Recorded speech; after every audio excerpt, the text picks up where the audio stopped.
Good evening. Hey, cub doggy.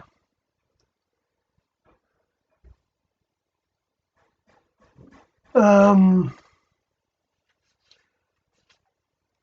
give a few moments here for,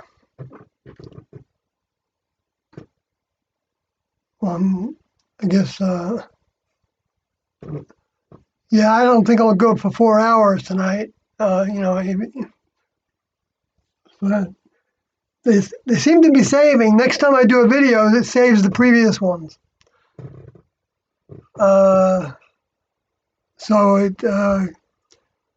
don't know why they could put that hold on it. Maybe they want to look at it a little better, or maybe the size of it has something to do with it. I don't know. Greetings, Jeff.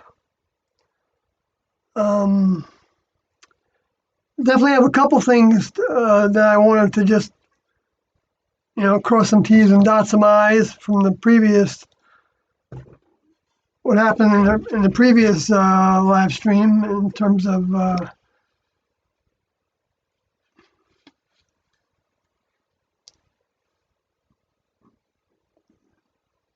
the subject of suicide, of course, always comes up, and every time it comes up, I have to say something about it because, people that can be new to this that I don't even know are first-time listeners, they might, of course, they're not going to necessarily understand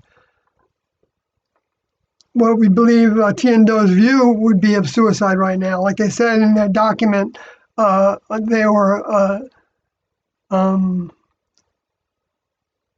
they were against suicide. But they said that suicide was when the next level made it clear that it was time to go. And so however they want to take that individual, that soul, out of that vehicle is then right for that person. And but but but they but there's a but it's not about the death. That's just the period at the end of the sentence. It's exclamation at the end of the sentence because it is a big event, no doubt, of course. And they preferred not to do that, and like they wrote on the Heaven's Gate website, and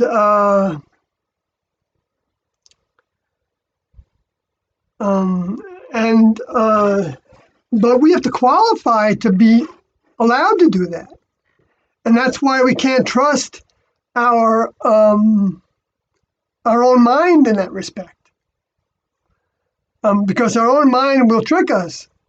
The lower forces don't want people to wake up to Tiando's reality.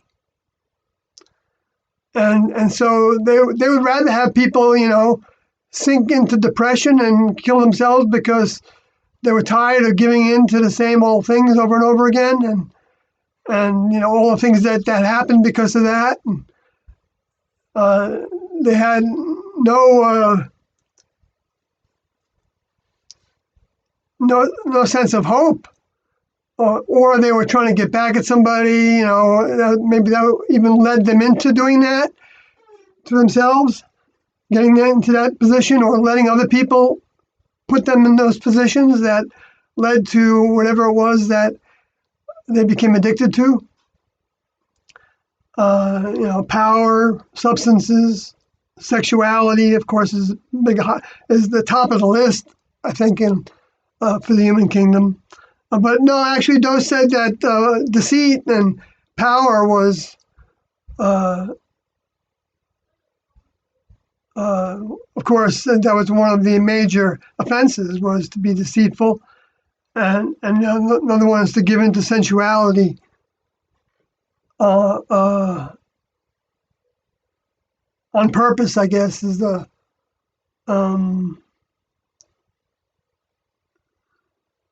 what were grounds for dismissal from the classroom.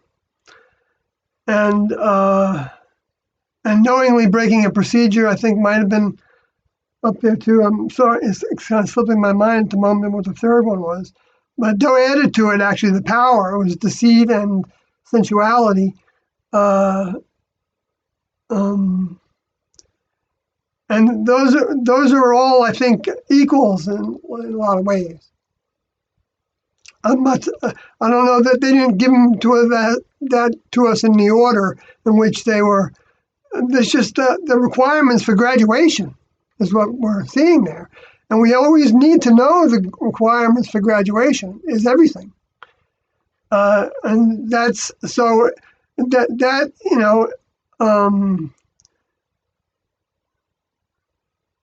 I used to listen to this radio station sometimes out of Albany or Troy or something. I think it was out of Troy. That it was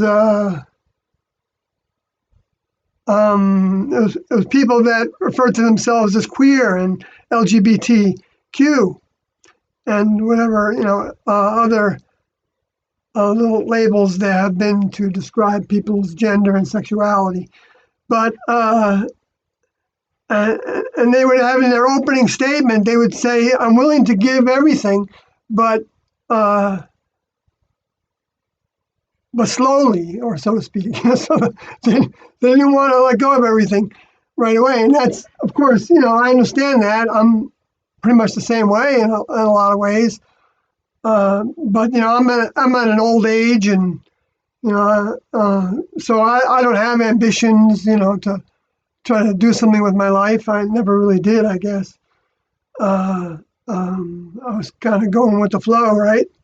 I had ambitions to get to the West Coast at one point. That was an ambition I had. But that was because that was I saw that as the end place to go because other people were going there, and so it was talked about as a quest, right? And little did I know that the reason why that quest was happening is because the next level was stimulating that by their presence and specifically focused on that area, the Western United States.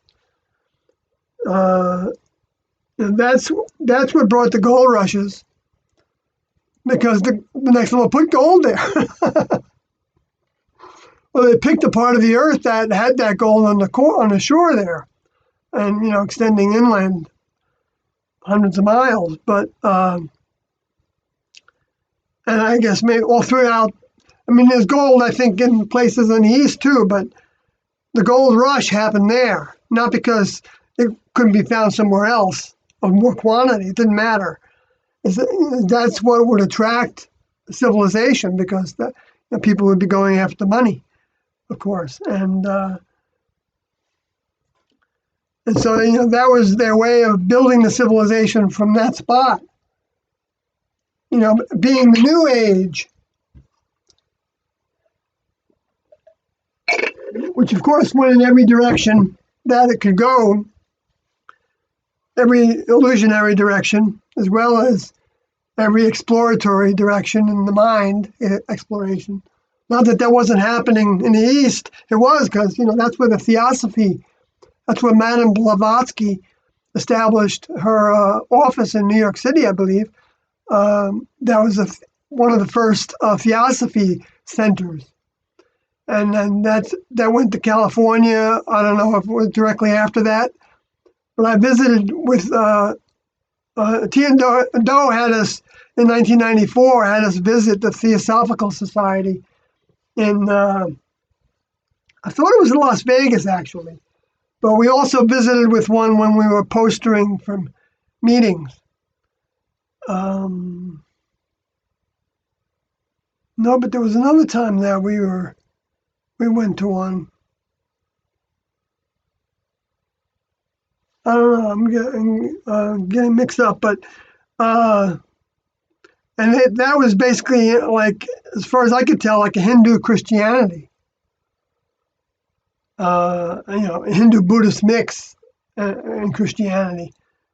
And Doe, I believe, said that that Buddhism was to Hinduism like Christianity is to uh, Judaism. Judaism.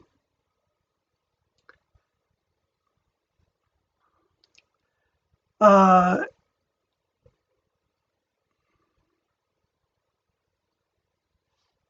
and so you got the three different figures, you know. So Catholicism then came out of the combination of those things. It seems like, and whatever was added to it after that, or or even simultaneous to that, and the things that were happening in Egypt. And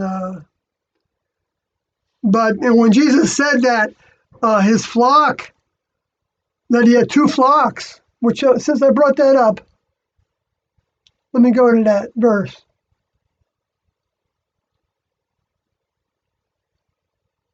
This time I'm going to go directly to the New Testament screen.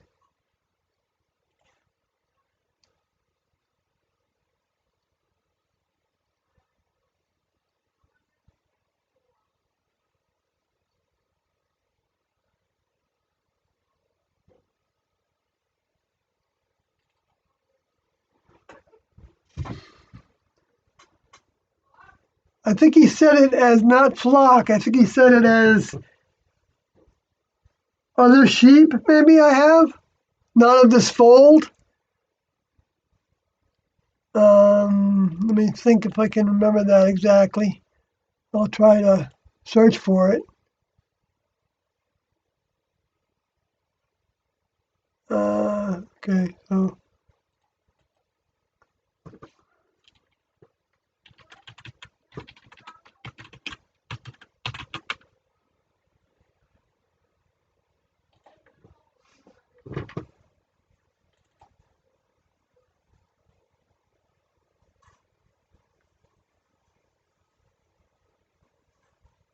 Oh, it took other. I don't want that. That's one sheep, I guess.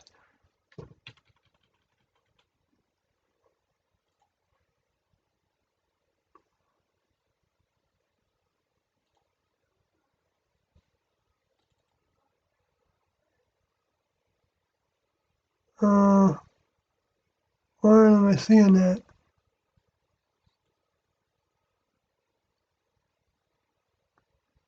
Okay, sheep, sheep, sheep.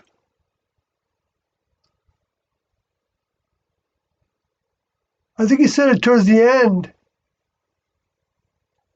I think he used the word fold. Maybe I should search on fold.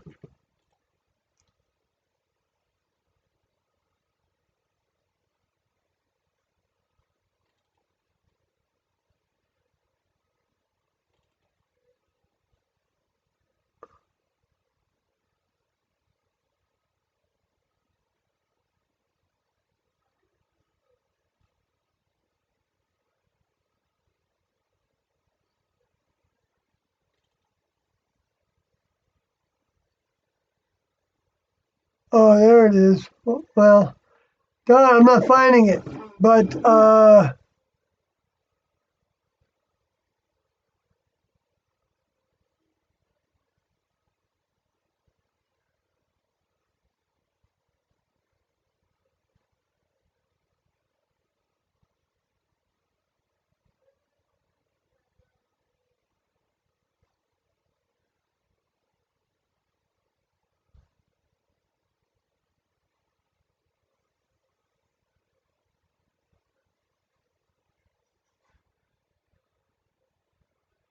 there it is.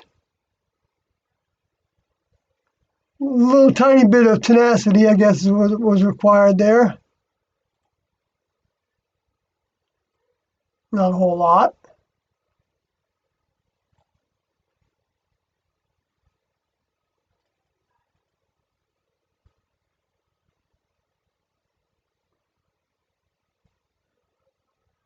Why can't I see that on the screen here?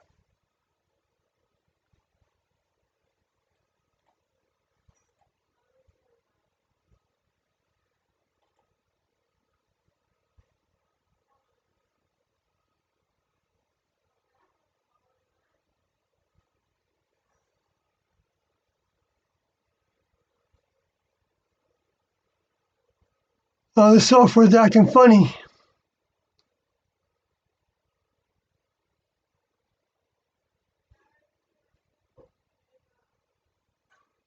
I want to actually look at the word.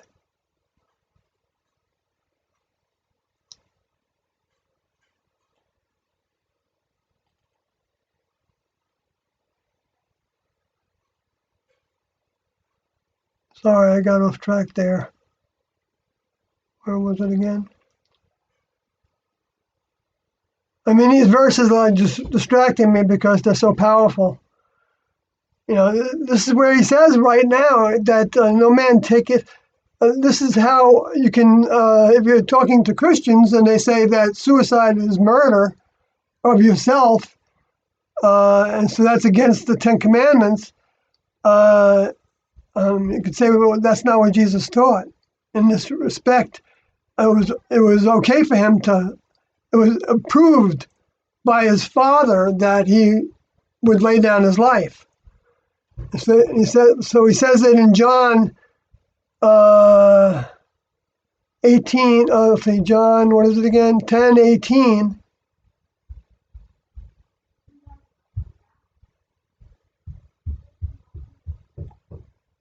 No man taketh it from me, but I lay it down of myself. I have the power to lay it down.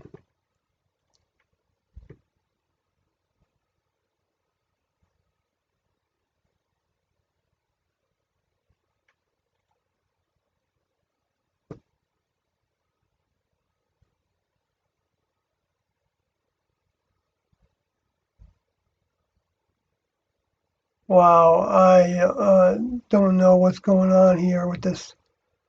When I go through the search mechanism, I get a whole different page. So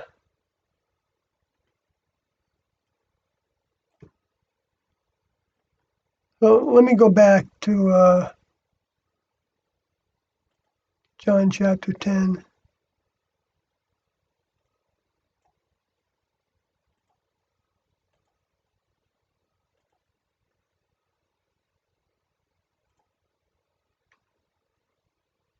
Now I got the dictionary below it. I don't know why I was having trouble with that.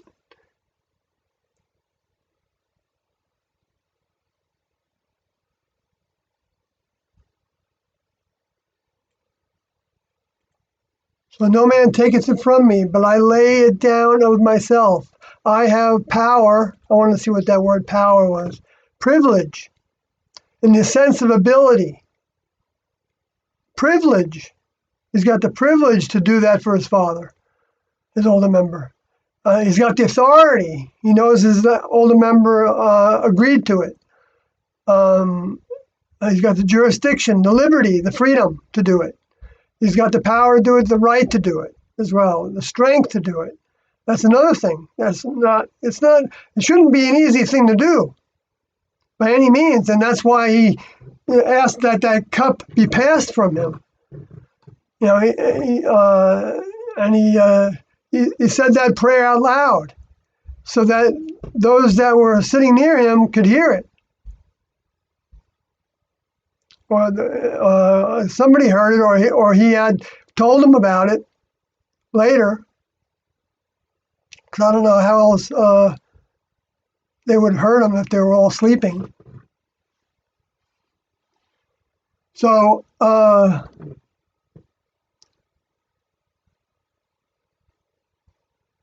and he also has the power to take it again.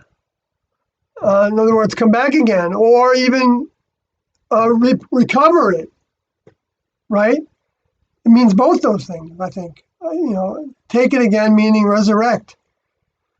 And this instruction, commandment, Tiendo used the word instructions, which actually, if you look at this word in the Greek, it's from en telomai eme of,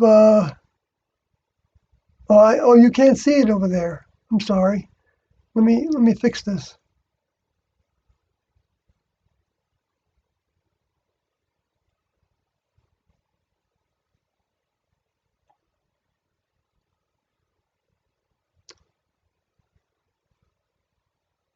To enjoin, to charge.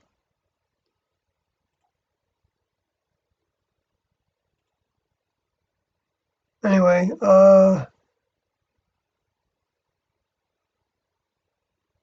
power to take it again. To take again, which is to catch. That's interesting. That's to catch.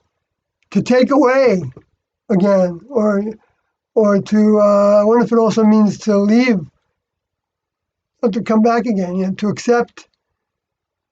In other words, accept the task again of coming, taking up a new vehicle, or a vehicle that could have been a different vehicle that, like Doug said, could have been, that died or something. I don't know why that was new to me when I heard that in one of the Inverness tapes. Whether that was the same vehicle he had or not, I don't know how that exactly might work. But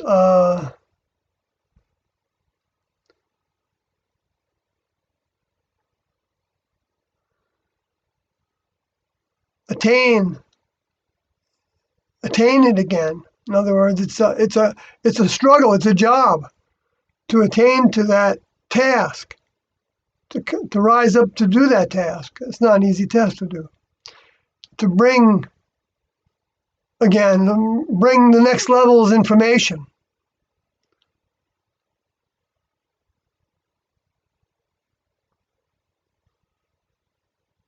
Bring when I call, or catch. Then oh, I see. Yeah, that was.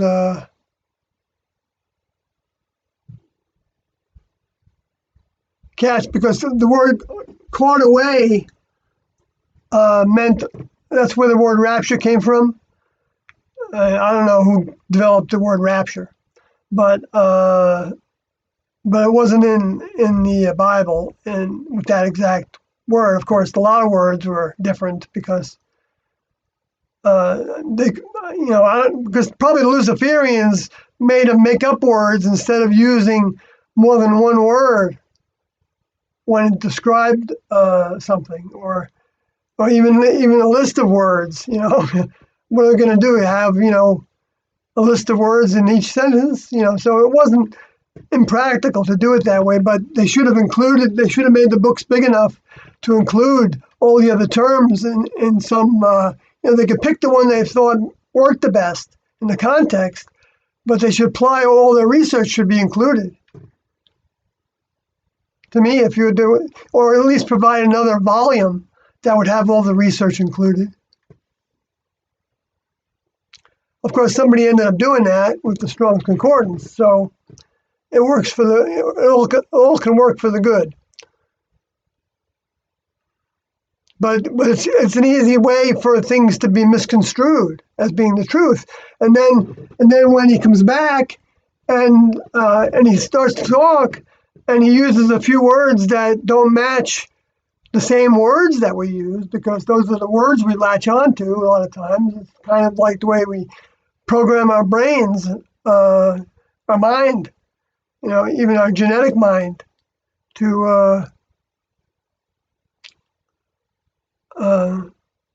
think about things in a certain way, or a certain lingo, or a certain context that we get from it, from certain words. And and our memories of the way that context stimulates memories, then that's like drawing us back into reminiscing, which is I think, I'm not saying there can't be a purpose to it, and it's not a good or bad thing to do, but people can get like kind of addicted to that. I think everything can be a trap to get us to not grow our minds by going backwards, all the time. Yes, to understand what you did. Now, I'm not saying that of my own volition, because when Tiendo had a crew that involved Alex Odie as a primary. And we started talking about the Sexaholics Anonymous in California. They had an organization there called that. And then there was Sex and Love Addicts Anonymous. I've talked about this before, I know, but when Alex Odie, when we wrote a document, and Alex Odie went and read actually the document called The Power of Goodness. We didn't even read the one that was our Sexaholics Anonymous document. Well, actually, we had a tiny little organizational name for that project. It was never actually, registered anywhere. I don't know if it was made into a DBA or not. Because we did those things with our computer businesses that we had. That Thurodi and I had a couple that we were doing as a partnership. That included some other students as well. But but the name was Anonymous Sexaholics Celibate Church, ASCC. That was the name of the project. And as a part of that project, Alex Odie and I don't know if there was another student that went with him or not, or if he combined that with visiting with his vehicle's mom or not. I don't remember. I didn't know about it if that happened. But he went to California and he went to one of those groups, and he read The Power of Goodness. And I guess he must have told them that they were from this church, because what they reported, they got back from that experience feeling like the people thought that they were full of themselves. I think one of the ways, I don't know how it was said exactly. Let me think for a second. But that they were superior or something because they were celibate. And so, like, looking down on them. And I can imagine being in those people's shoes. I might feel that too if I was, if I didn't know where they were coming from. So that would have been a hard lesson to receive, but they could have benefited from it in the future, because what Doe said about it was that they would get up and do the same thing, and a lot of times tell their same story to people over and over again. I don't know how often, and by doing that, they were actually keeping that vibration alive within them to some degree. Not saying that they couldn't overcome it still and stay away from it completely, but you never can tell when something would happen in the world, or something would happen with their relationships that went downhill. It might still be an open door for them to go back into that addiction, to kind of satiate their emotions, to have a sensual experience. And the same thing happens with anger.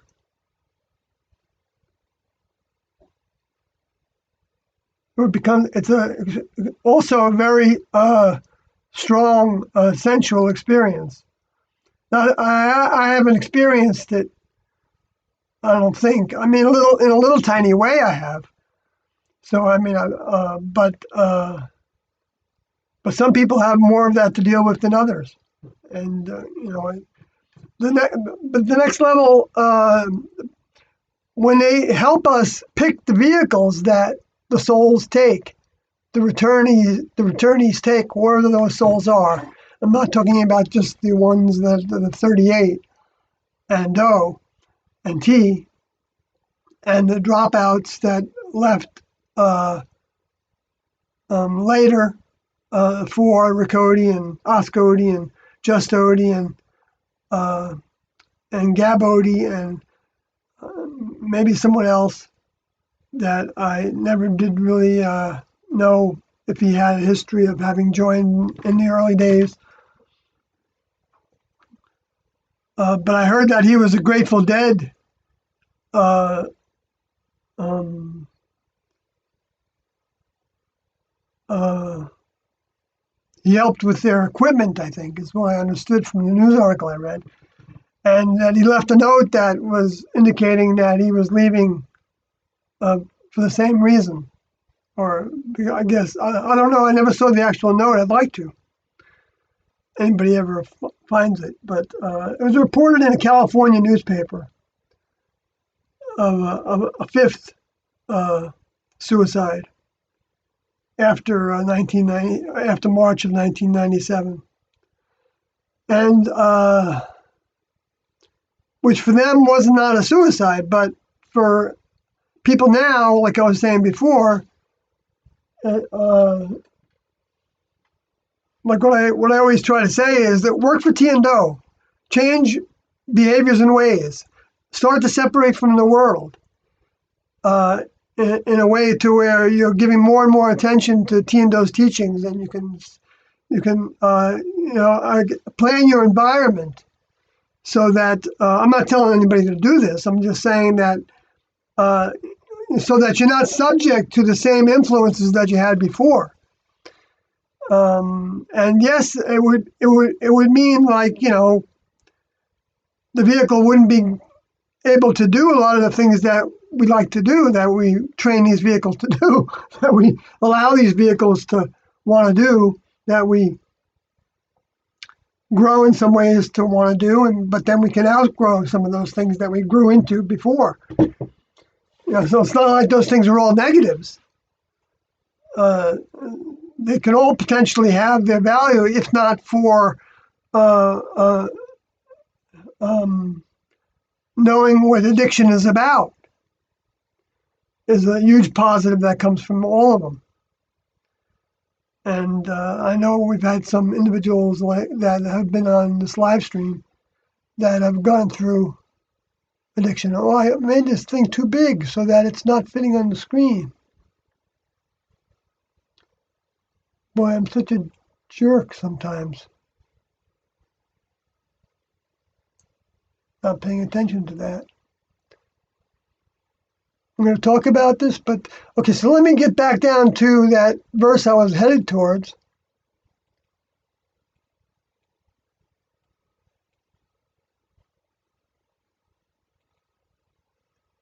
And he says in verse 18,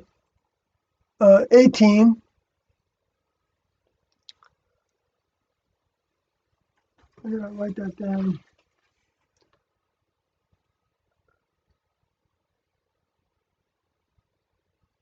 I forgot already. My short-term memory is shot, I guess.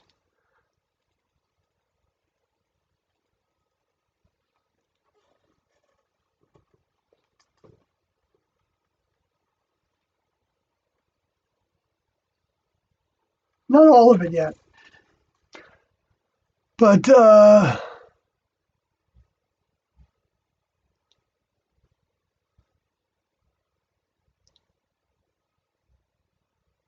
I didn't mean to be here. I guess I'm. Oh, that was after it? Okay. Wow, it was after it. I didn't even realize that. I passed it before. Okay, so verse 16. Sorry, y'all. If there's anybody left, I don't see that screen right now. And other sheep I have which and other sheep I have which are not of this fold. Them also I must bring, and they shall hear my voice, and there shall be one fold and one shepherd.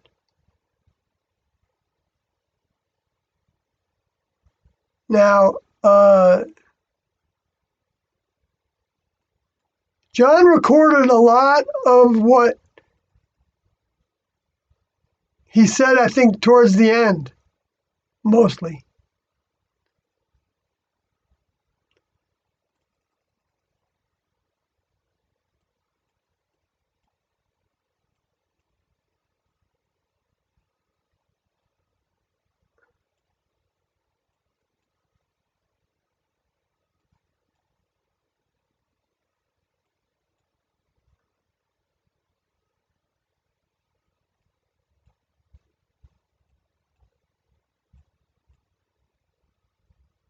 Yeah, I can bet there was division when he said that. There was division, therefore, again, among the Jews for these sayings. Uh, yeah, he was certainly challenging them, just like they're being challenged now. The Christians now are the Jews then. I'm not saying they're one for one the same people, but they might be, because they were all exposed to the teachings of Jesus, from personal experience. Might have automatically, maybe, and when they were exposed to that again through their parents or whatever, the community or whatever it was, it meant something to them. So they went for it, and they believed it, even though it had been turned into the watered down version. So they were believing the idea of it, but not knowing that it requires overcoming the world. That Jesus was demonstrating that process, leaving everything behind wherever he was before he went into the desert, and then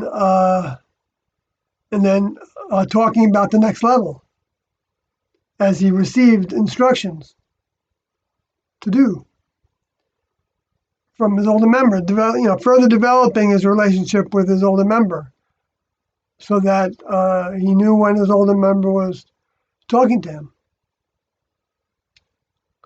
Although I'm sure he had, I'm not sure exactly how it went, because it was different for Do. And Tiendo did teach that, if I recall correctly, I think I do, that Jesus was prepared especially for that task. And so he might not have even had any of the sins. He might not have partaked much in human behavior. They said in the scripture that he was pure, and Tiendo didn't agree with everything in scripture by any means. They had something to say about everything, but that's wrong, actually, because somebody said to him, "You're perfect," and he said, "No, I'm not perfect. I'm trying to live up to my Father's perfection." And so,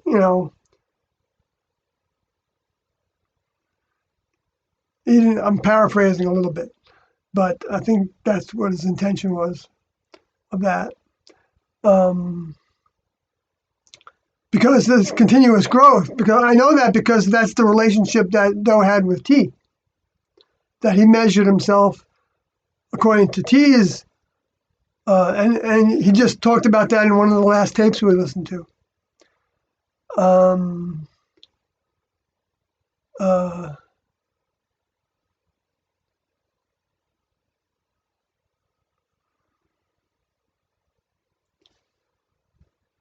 So another fold. So that's where you have the potential. So where's the other fold that he was going to?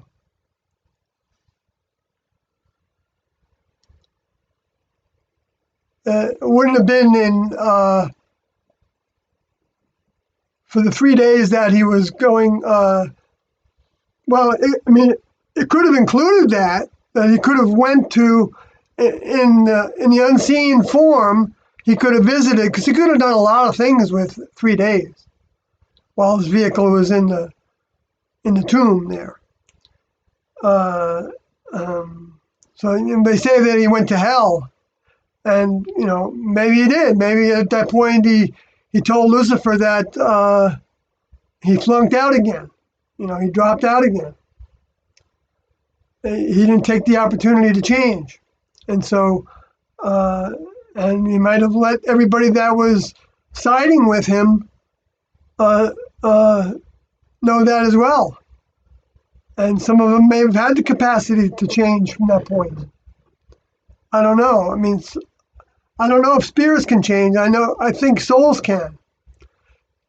That's the reason that makes sense to me, is because as being from Tiendo's mind, which I could be wrong about, but is in the Black Hawk tapes where T said that Lucifer was given many opportunities, and the ones that fell with him, to reconnect with their older members and get back on track towards becoming an adult in their kingdom, in their environment, in their outer space. Many mansions, many spacecrafts, many planetary bodies that they can dwell on and reside on and have laboratories within or without.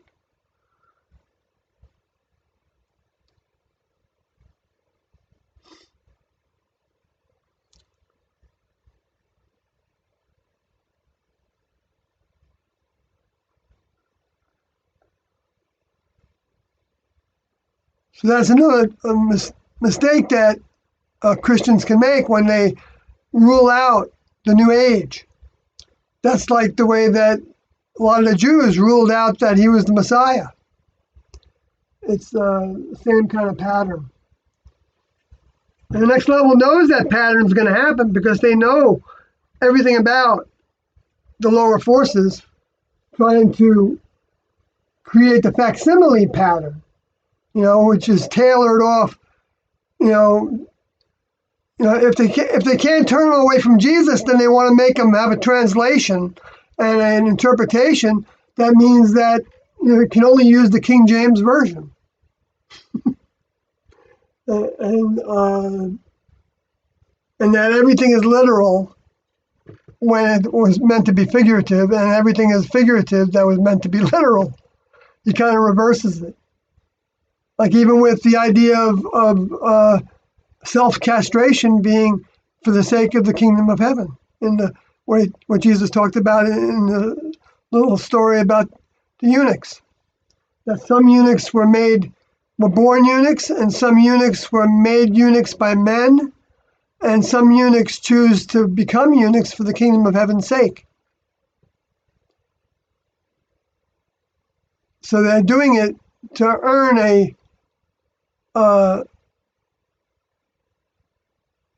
the favor of their older member, their employer, their potential employer, even though they didn't think of it maybe that way. Maybe they did recognize that this is like a job, like a career path, which it is. It's like going to college beyond the human kingdom, where the human kingdom is the high school. And that's a Tiendo analogy.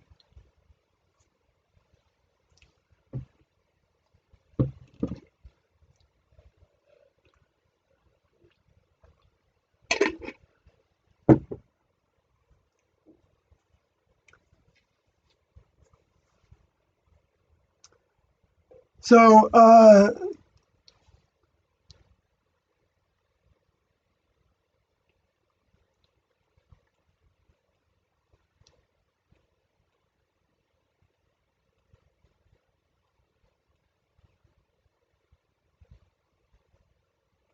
just want to look at the context of that for a second here.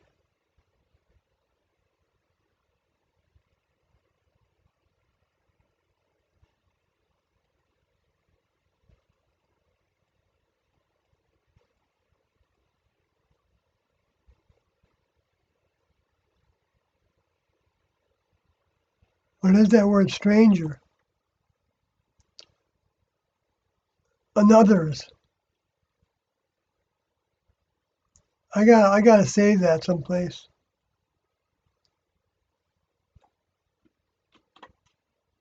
If you don't mind.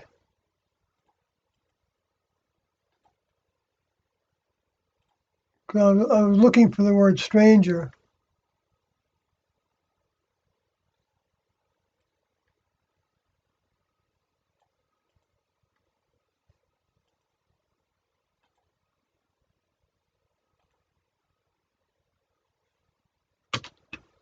Even though it's the Old Testament, maybe this will be a key to it.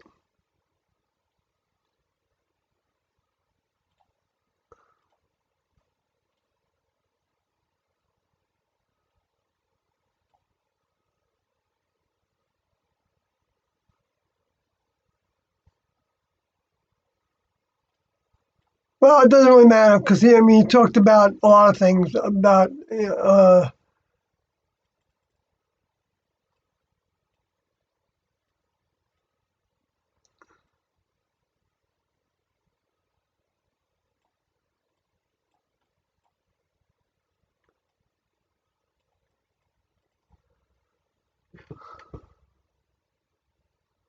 them also I must bring. I guess that's the indication there that I didn't look at before. Lead. Them also I must lead. By implication, to bring, drive, go specially, pass time, or figuratively induce. Be, bring forth, carry, carry. Yeah, goes to the next level, helps their students.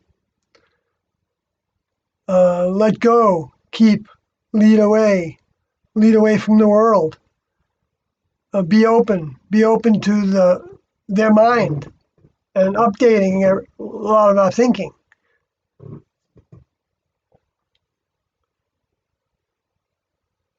And to lead, yes, to lead, properly to lead. So,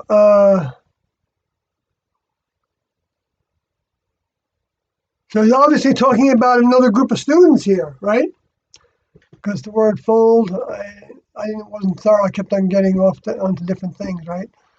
Uh, a yard as open to the wind, by implication, a mansion.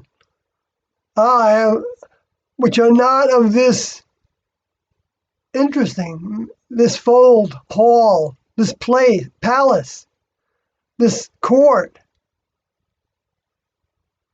A yard as open to the wind, by implication, a mansion.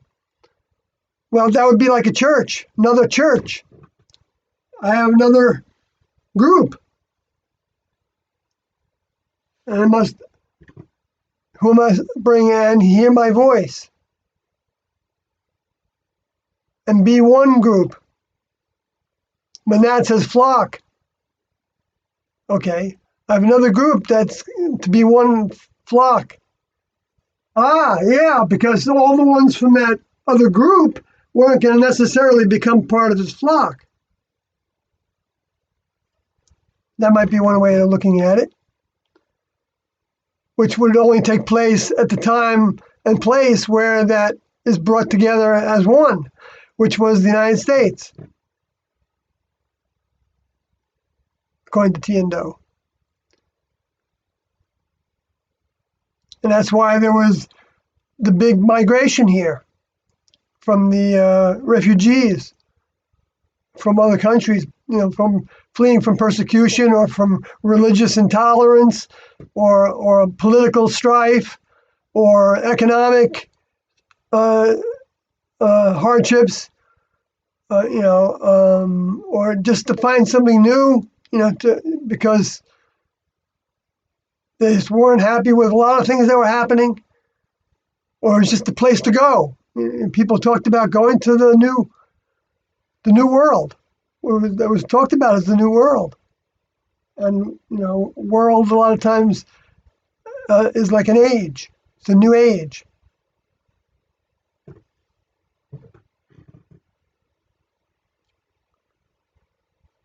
And Tiendo said that an age is about 2,000 years. And the age before was the Moses age. I'm not saying it has to be exactly in those years.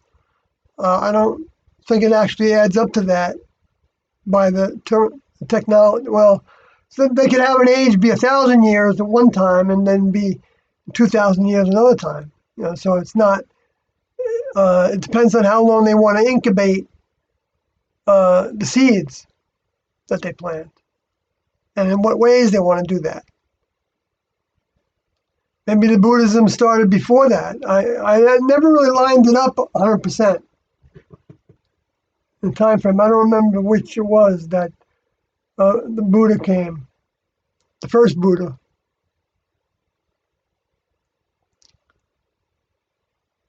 It's interesting that I think there's like 24 or 26 or 28 Buddhas. Because every time I think the Dalai Lama, I think, is one of those Buddhas. And in the Buddhist tradition, they talk about the Maitreya. And if you look up the meaning of Maitreya, I gotta find that.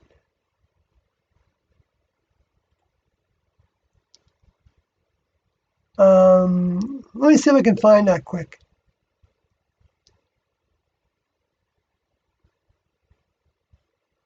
Oh boy.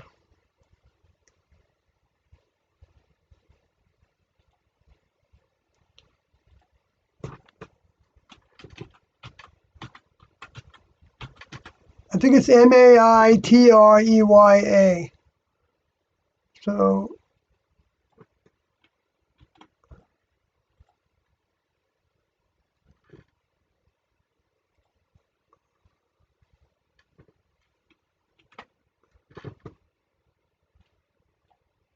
because I know I wrote about it in my book. So, even though you could find it on Wikipedia, that's where I think I got it from.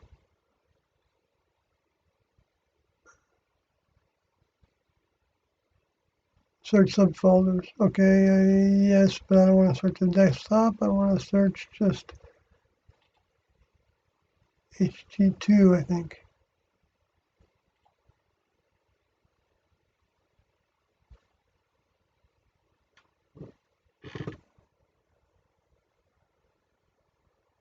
Wow, there's a lot in this. Huh.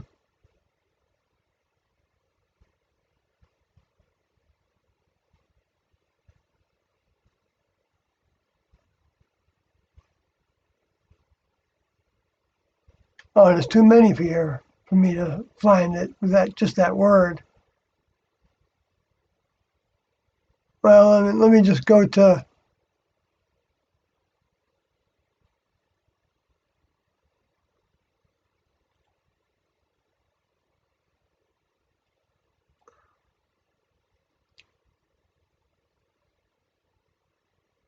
Oh, match whole words. Okay. Dumb. Okay, that was.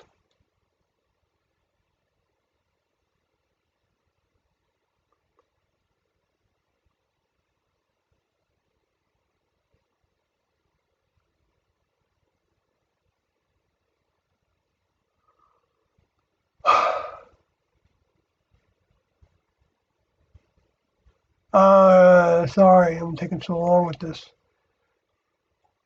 Uh,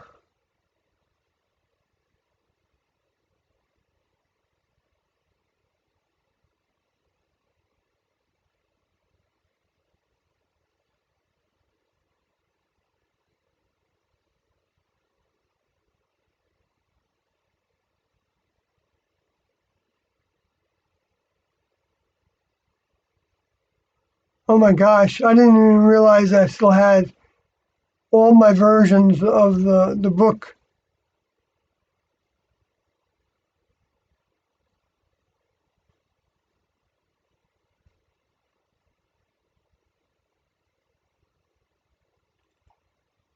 Oh, okay.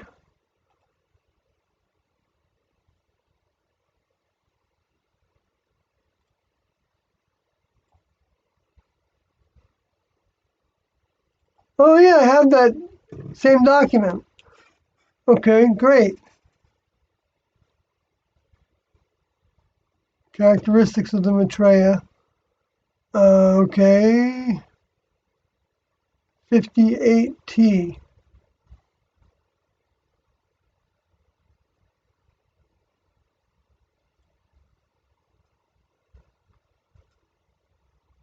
I should be showing you guys the screen, I guess, in case it's. Let's see here.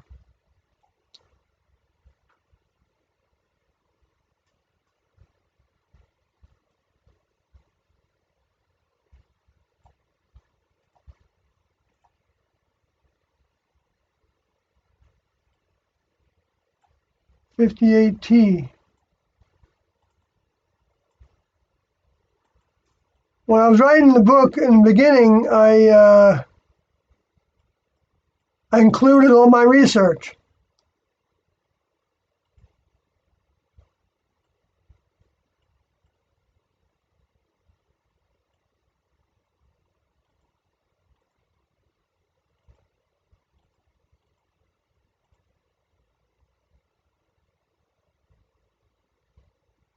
Oh yeah, the future coming of the Maitreya. Okay, let's see.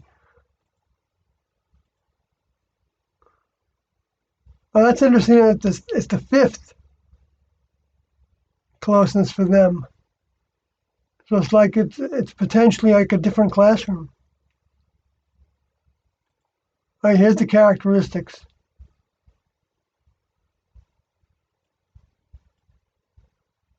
All right, took me forever, but I got here. The characteristics of the Maitreya's teachings. I'm gonna read it. One mention of the prophecy of Maitreya is in the Sanskrit text. The Maitreya Yakara, the prophecy of Maitreya. It implies that he is a teacher of meditative, concentrating one's mind, intention, trance, on one focus, sadhana, meaning of accomplishing something. So you got to do something.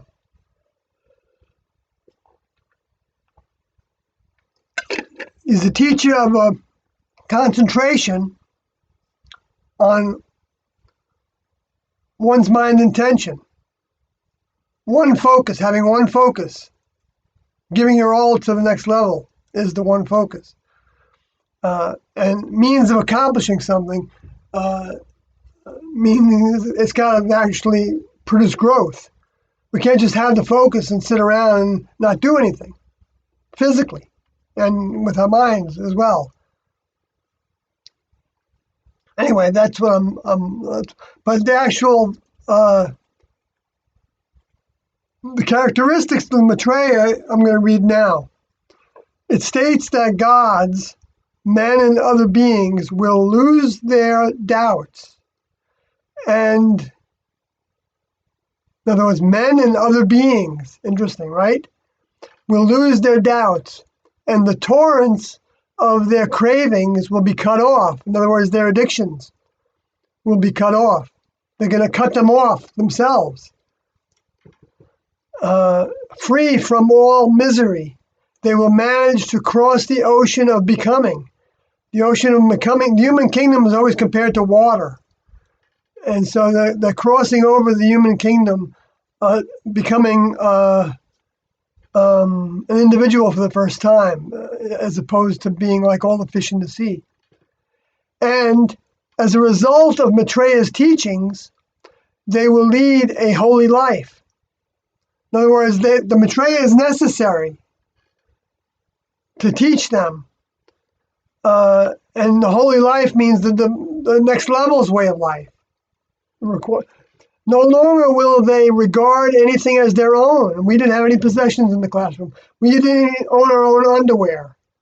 I mean, we didn't own anything, but if we had something that was special for us, then we would use it. You know, if we had a particular, let me think of a real example. Well, like if we had a prescription, or like Branody had crutches, okay? Everybody didn't have crutches, but she needed them to walk. So, but other than that, you know, the underwear was just by size, and you would just take it out. So the day you changed it every other day at the least.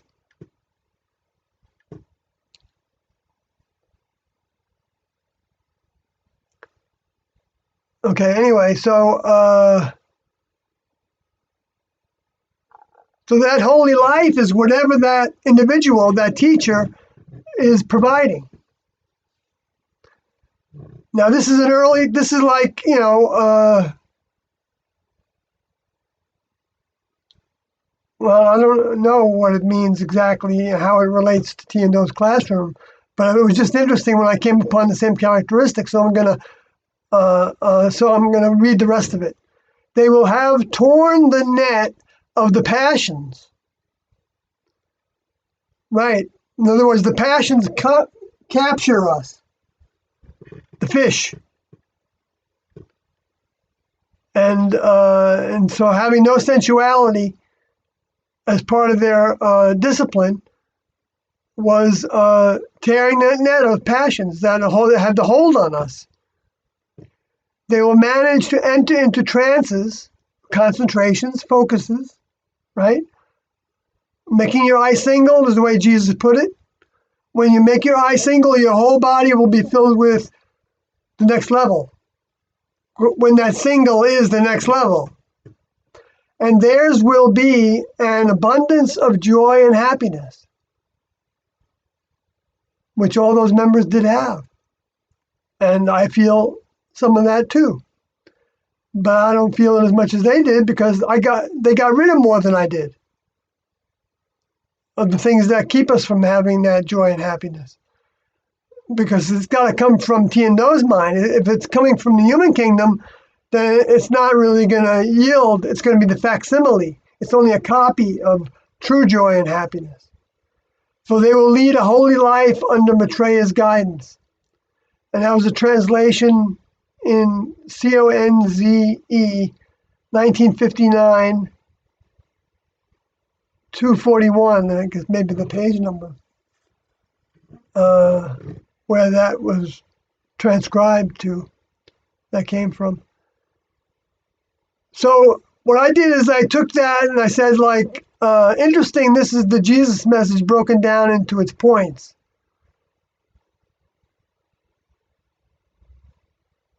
Right, like they said, lose their doubts. Having no doubts is like Jesus said, paraphrased, of faith as a mustard seed could move mountains.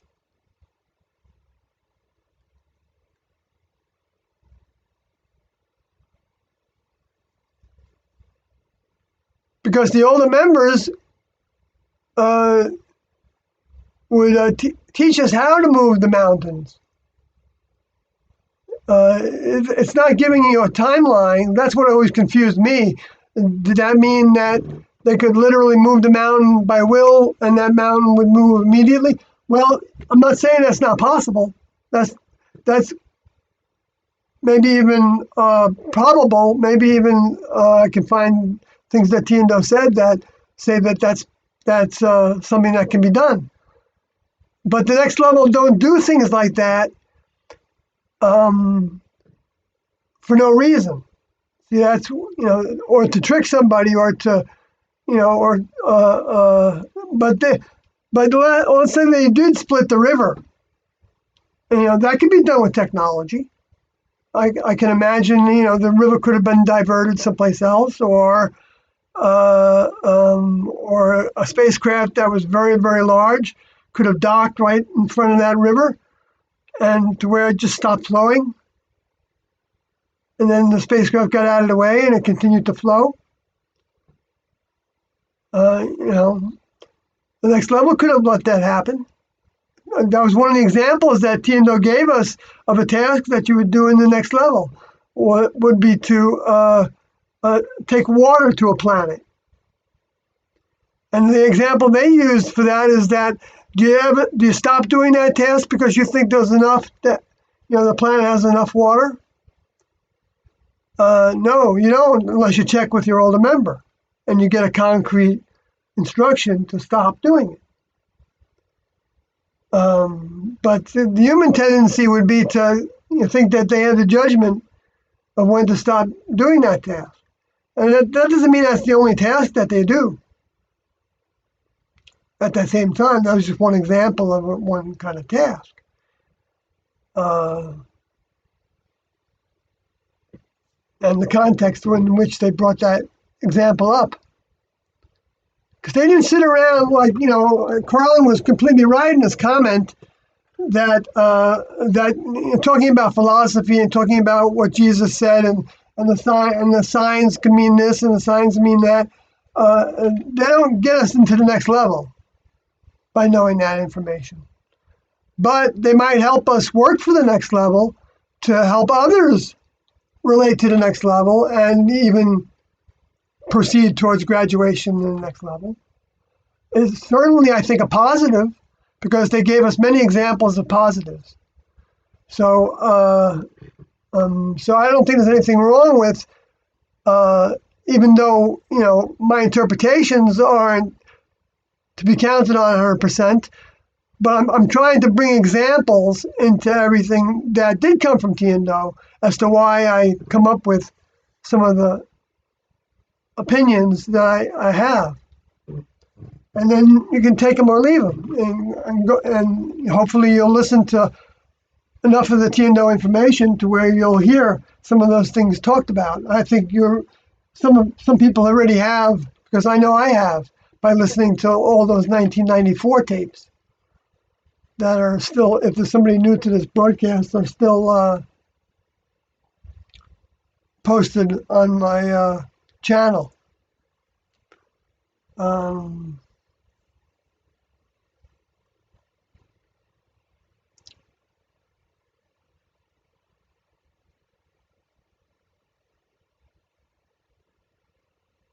But I'm glad Carlin brings things like that up. The last comment I got was very helpful to me. I appreciate it. So if Carlin ever listens to this, thanks a lot for doing that. And I didn't hear any anger in it. It was like he was like being Joe Vanilla, and it was cool.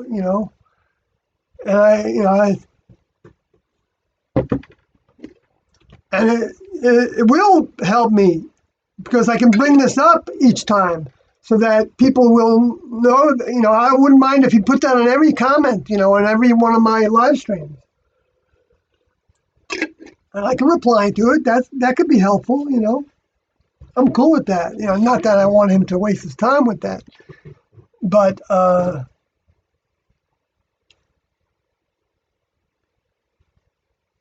even had the thought, Carlin, maybe we want to do a blog talk radio together. I'd be able to pay for it.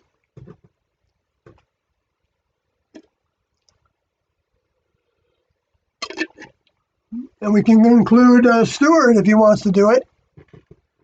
I mean, we can just give out the phone number. But I just wanted to, I'm not that motivated to do it. And I'm not saying there'd be a value to it. But I mean, even if you challenged me in it, I could respond and we could have conversations. And, it could bring out more things in the tapes, and we can play tapes there too. And, for some reason I wasn't thinking that way, but yeah, I could do that. And there's a whole audience there that I might do that. Anyway, with or without somebody else. But when somebody else wants to do it with me, then I feel like I've got to buckle down and do it well. Or more consistently, so people can know when it's being tuned into. Because they have their ways of notifying people that want to be notified. I guess just like YouTube does. But we can both be talking at the same time. That's the good thing about it. I forgot the price, but you can actually have 10 people on the line at the same time. And so then,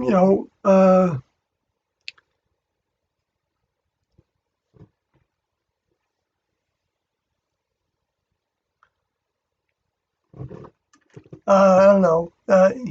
It's just something to think about. Whether.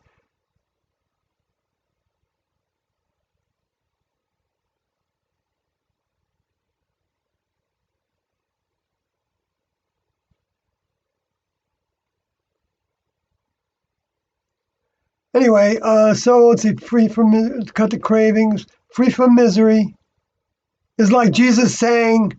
This is going back to my interpretations that I wrote in them, related to those phrases that were in the Maitreya document. Now, let me say something about Maitreya. I'm not saying that Maitreya was Do. One of the Buddhas. I don't know. Do just said that the Buddhist teachings had the characteristic of leaving everything behind, like the Buddha did when he went into the mountains. And he didn't take his sexuality with him. He didn't eat much, so he was overcoming his desire for foods and tastes and all that. And he didn't bring a wife with him or children with him, so wasn't having sensuality. Uh, and and he was having one focus, which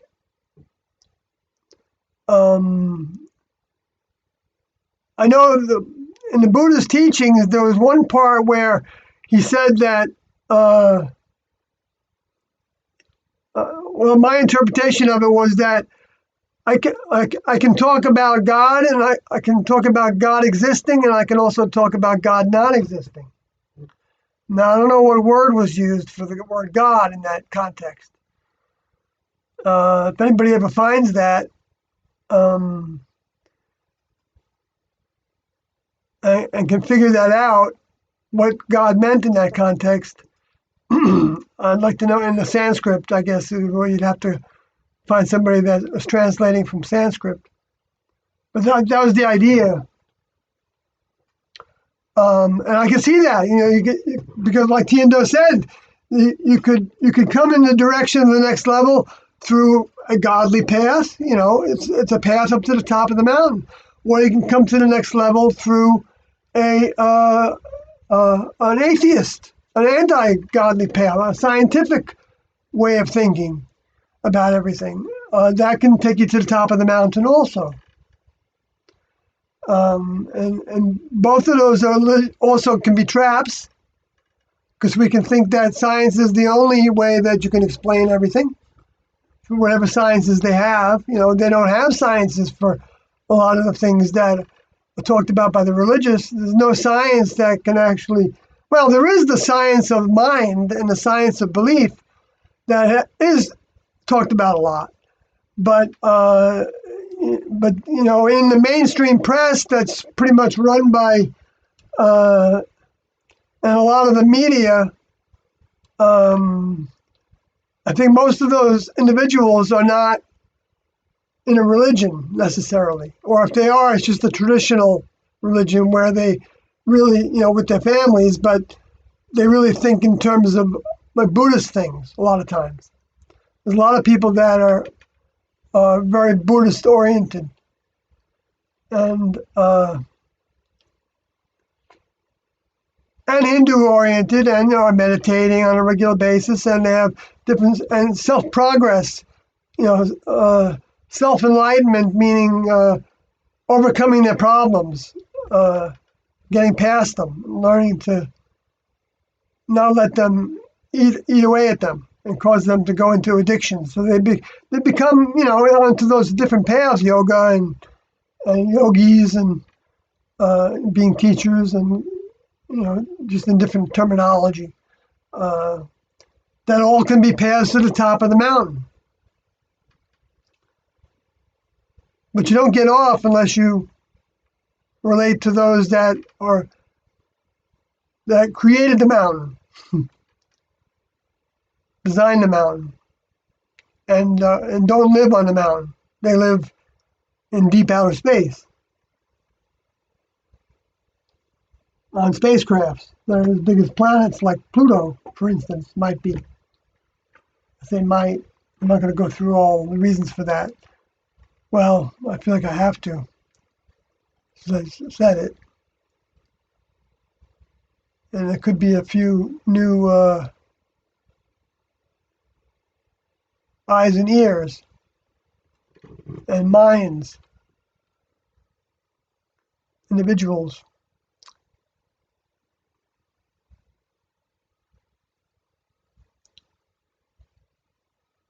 I'll get to that chat room in a second. But just to repeat that, Tino taught that the human kingdom was like 12 grades in school. In the first 6 grades, you're working your way into getting into everything. And so that you've got everything going for you pretty much when you're in the 6th grade. And we're talking about a tree. We're talking about over lifetimes, many lifetimes, this is happening.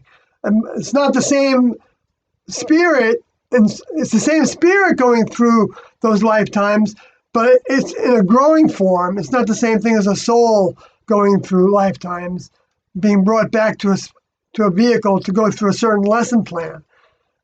So there's two forms of coming back. One is you never really leave. You're a spirit that you don't go any place that you don't believe you can go to before you die. So that then influences the next generation, even after they're dead, and even while that next generation is growing in human vehicles. That's the genetic mind that's growing there, and that's experiential. And that's what needs to be gotten rid of when somebody wants to overcome the human kingdom. They have to get rid of all that eventually. And that seems to happen in like 3 stages, like Tiendo called the 3 trimesters. The first trimester was the Moses classroom. Second trimester was that narrowed it down the students to a smaller number, was in the Jesus classroom. And then the third trimester was narrowing it down even further to the Tiendo classroom. And that came in 2 phases, Tiendo together in the face-to-face phase with people, and then Do by himself as the return of the same soul that had performed the task that was in the vehicle called Jesus, and then before that Elijah, before that Moses, before that Enoch, before that Adam, that started the experiment among many humans in the kingdom that were alive at that time when that one experiment started. I don't know how many humans were alive at that time, but they really weren't humans, because the first human was when Adam broke procedures, more than one. I'm not going to go down that road any further right now unless somebody asks me questions about it. Because I want to get to the chat room.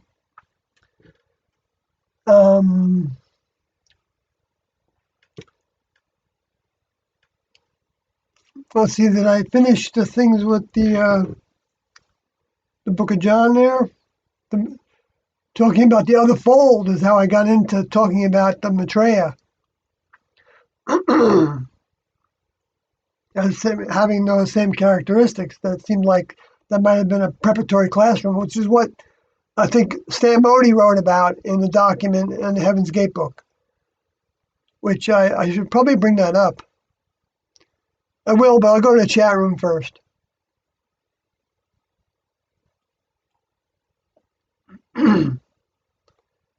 Hello, Valium Vincent.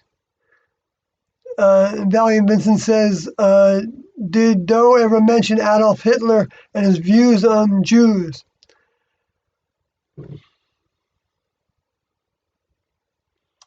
Not that I ever heard. I can't remember anything about Adolf Hitler.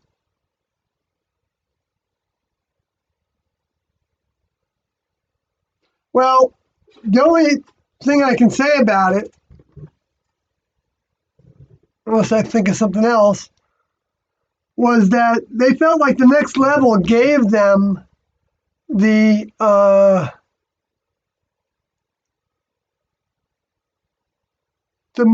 musical story that was called The Sound of Music. Now, I know that story is based on a true story of the Von Trapp family and Maria's family. Maria, I guess, becoming dedicated 100% to her older member. So they felt like it represented their task. And we watched it, maybe 3 or 4 or 5 times through the course of the 19 years that I was in the classroom. And like if a student wanted to see it again, they would ask Tiendo if that was appropriate, and they would okay our viewing, and then got to a place to where there was a crew that could choose the viewing based on the guidelines that Tiendo gave, which that was towards the end there, uh, when T left her vehicle, and then Do had a crew do that instead of him, and sometimes his helpers helped with that too, just giving a little insight there. Um, they would go and watch a movie ahead of time to determine whether there was too much sensuality in it or something, And sometimes they liked what the movie was talking about, and so if there was like a naked woman in it, like from the waist up, they would warn us ahead of time that there are some. They wouldn't say specifically what the scenes were, but they would say there were a couple scenes in there that you might want to close your eyes for, or look away from, or that you would grow to be able to see breasts of a woman. This is for somebody that's attracted to that part of the woman's anatomy. You would see them. You would have no different response to them than you would to, like, if there were grapefruits right there.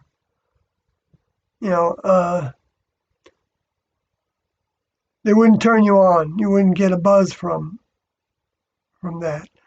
And so kind of so they left it up to us to close our eyes or turn our heads, and I don't think I did any of those things. I think I had it in my brain, and then it actually would occur to me. I see it in my head. So then I had to fight it off. It's always easier to learn to catch it ahead before the image actually forms. A lot of times it forms with a thought as well.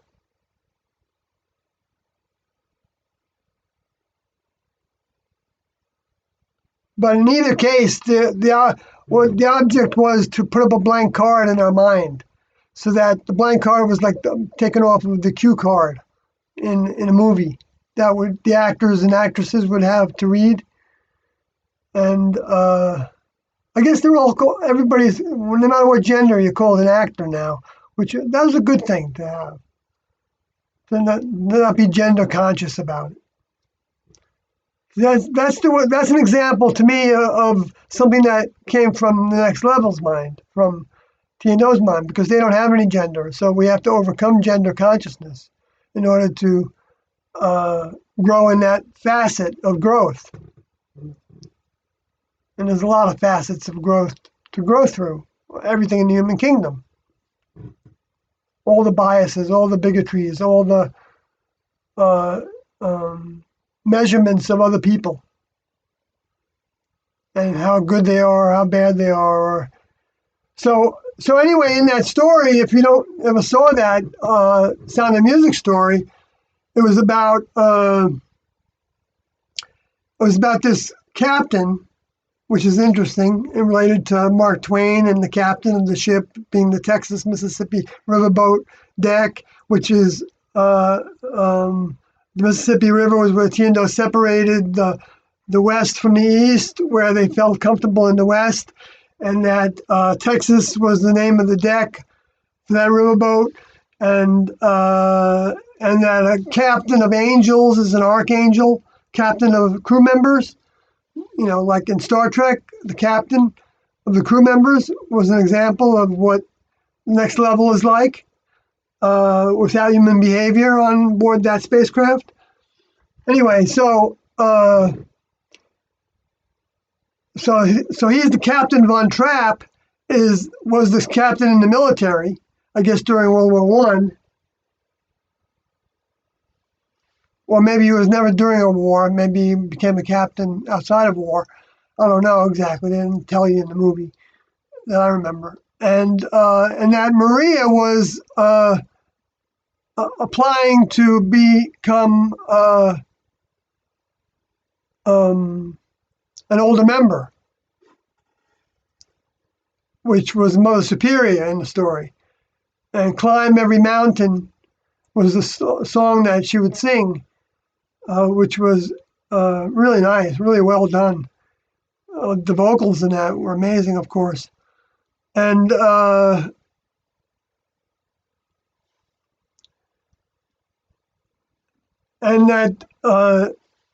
Maria was going to marry Captain Von Trapp.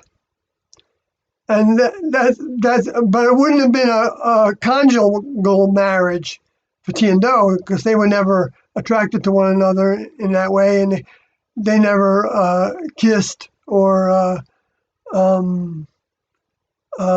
were bed partners, and well, they never kissed on the lips. I don't know if Do did kiss us on the forehead. I say us because I'm sure it wasn't just me. I think I even witnessed it one time.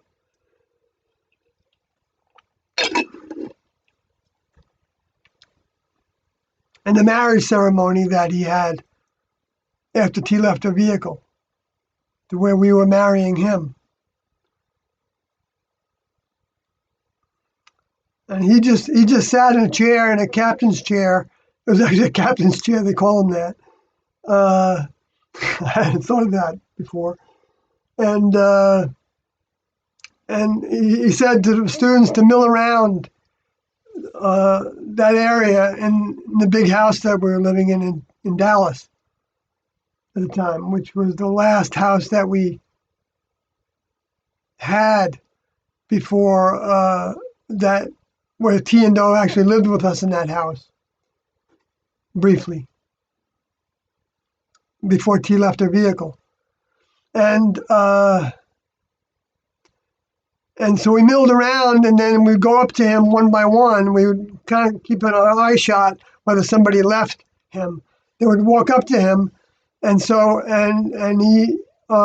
would take their head in his hands, and he was like weeping. He was sweating profusely. I mean, it was very obvious that he was sweating. And he was just sitting, sweating. And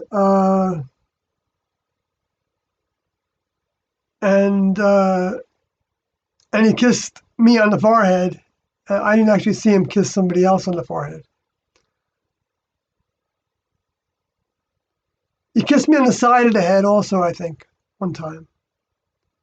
Another time, where that was a one-on-one that he was having with everybody.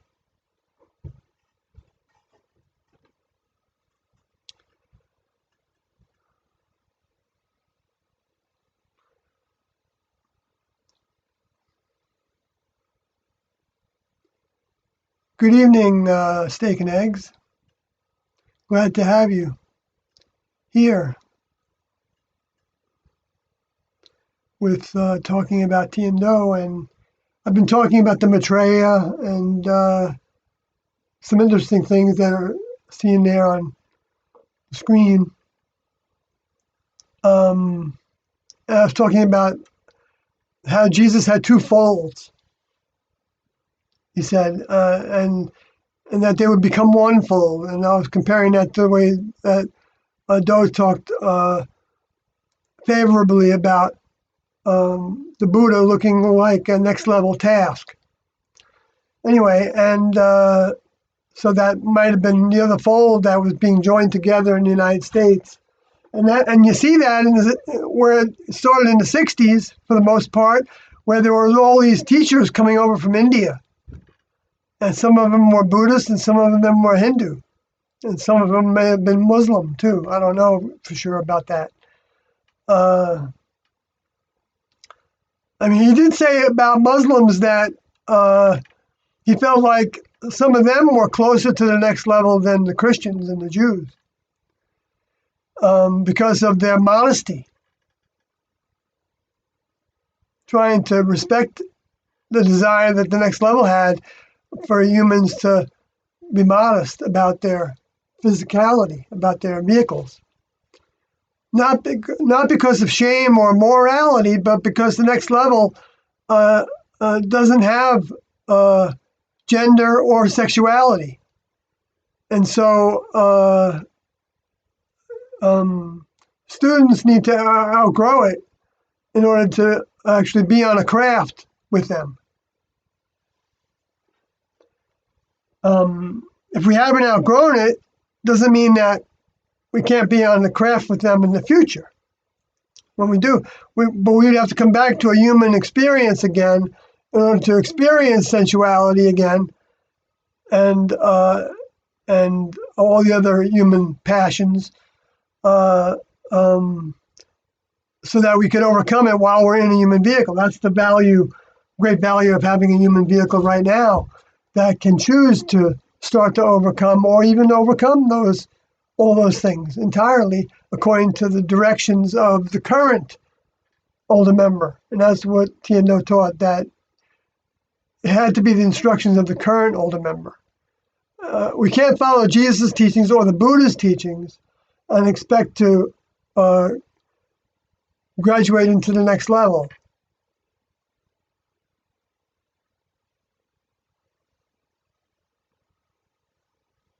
Because the updates come. And Jesus was an update to what the Buddha was teaching. And Jesus was a bigger update than the Maitreya, if that's the only thing that we know about the Maitreya that I read before, the characteristics you can find them, the characteristics of the Maitreya on Wikipedia.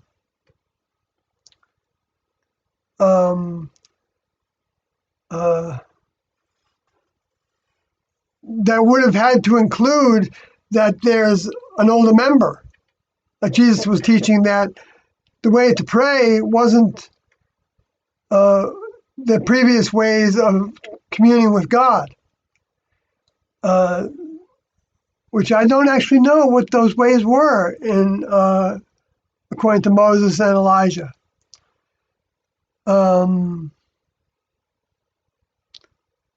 Which is an interesting topic to explore. How did they teach them at that point? The lesson at that point wasn't to learn to talk to somebody else. That's why they said there's only one God, and you got to go through me. And that's when Jehovah actually established himself as being that one you need to go through. And he had a physical body that Moses was allowed to touch when he asked to, but he wasn't allowed to see, because he said it would kill Moses' vehicle to see him. I guess his force was so strong. You can overload the vehicle electronically and cause short circuits in the nerves that can actually make malfunctions happen in the vehicle. I think drugs do that. I think alcohol does that. I think all kinds of substances probably do that, potentially. Strong substances. I'm not saying that those are wrong to do those things. They can also help expand your mind, potentially, but they can all become addictive also. And to where we think we're expanding our minds, but we're not anymore, what I'm saying, expand our minds, but not that that's necessary. And it may be more of an impedance than a benefit. I don't know exactly.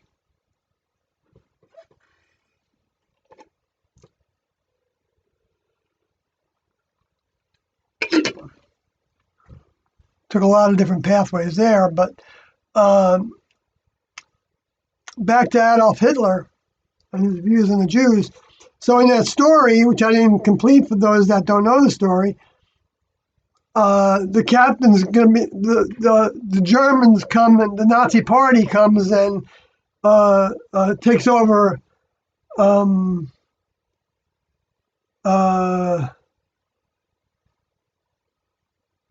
Where were they at the time? Austria.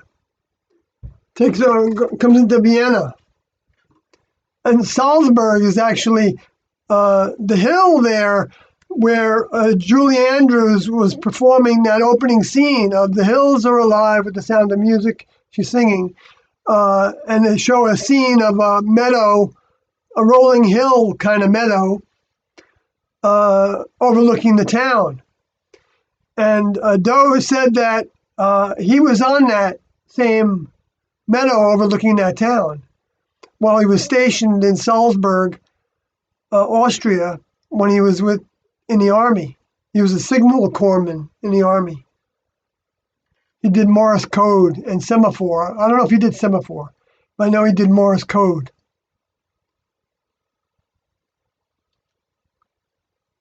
So he was in communications right from the beginning. His vehicle was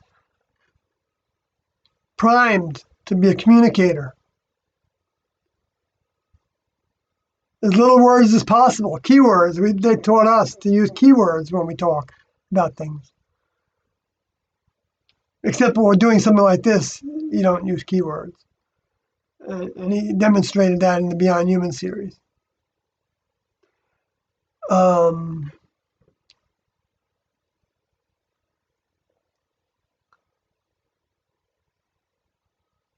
But we have, key ideas, of course. Anyway, so then the story was that the children that were with the captain at that time, they were raised by a nanny, right? And so they were hiring Maria, coming from the convent, to be the nanny of the children, and yet he doesn't want to. He doesn't want to teach the children the way that she wants to do it. He wants to do it like a military operation. He blows a whistle for them, and she doesn't agree that blowing a whistle is the way to get them to come and stand at attention and, act like all that. And all those formalities, the formalities for show. It's the show of loyalty, the show of specialness, or whatever people get from that, being part of something that's greater than themselves. But how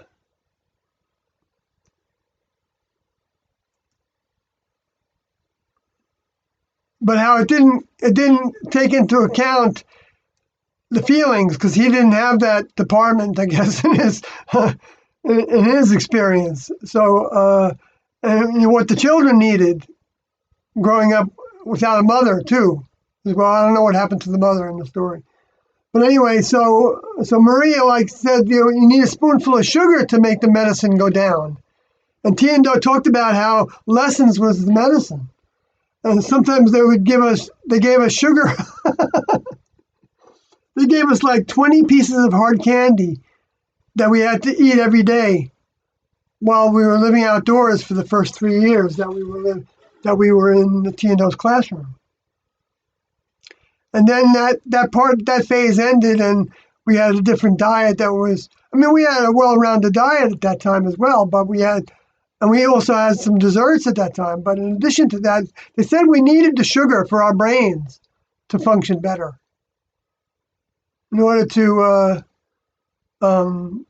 pay attention to everything they were saying and doing and giving us to do and say.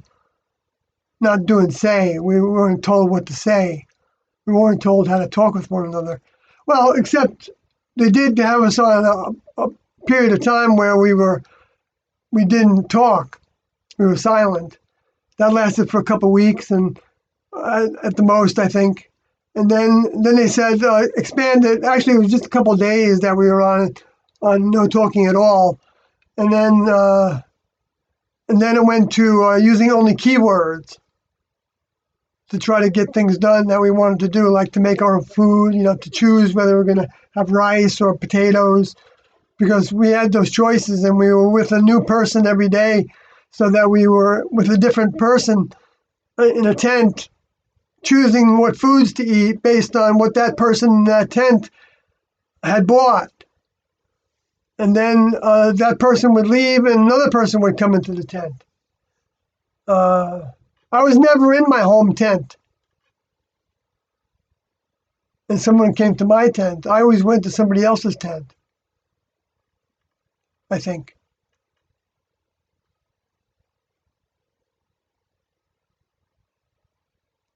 I don't know if Chakotay ended up staying in the tent and someone else coming into her tent, because she was my partner at the time. She's the same individual that was that joined with Frank and Dodie. It's talked about in the documentaries as Erica.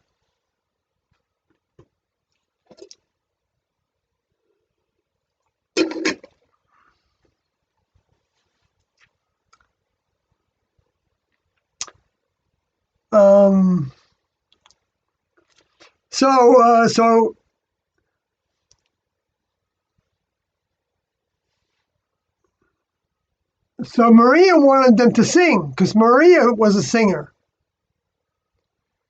And what that meant to Tiendo goes to Revelation chapter 14, the song. You know what? I'm going to have to go to that, since that's the way the direction this is going. I never actually talked about that much.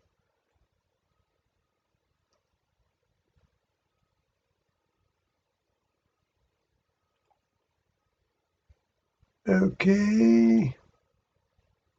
I can do it here by just going to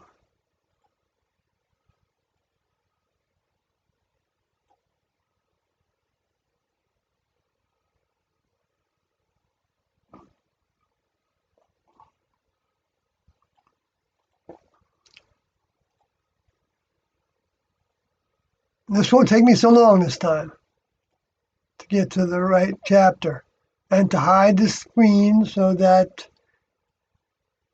it's a good size. And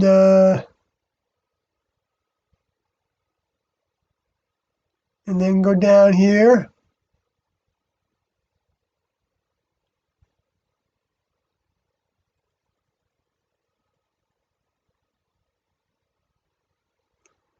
So I'm just going to go through this a little bit. Hour and 43 minutes. Wow, if we're going to play a tape, I got to get a move on it. Let's see. So Revelation 14:1, and I looked and lo, wait a minute.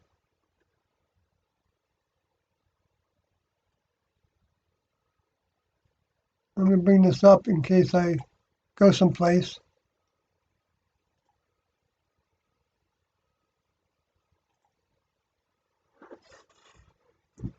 Okay, so Revelation 14:1, and I looked and lo, Lamb stood on Mount Zion, and with him 144,000, having his Father's name written in their foreheads.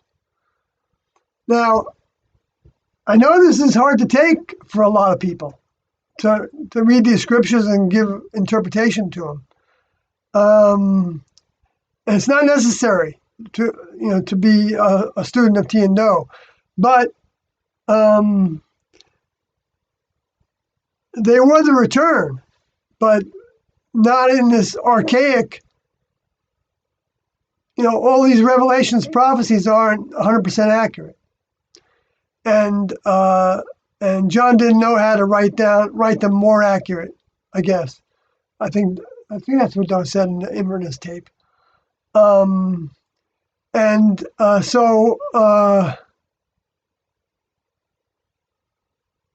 just wanted to qualify that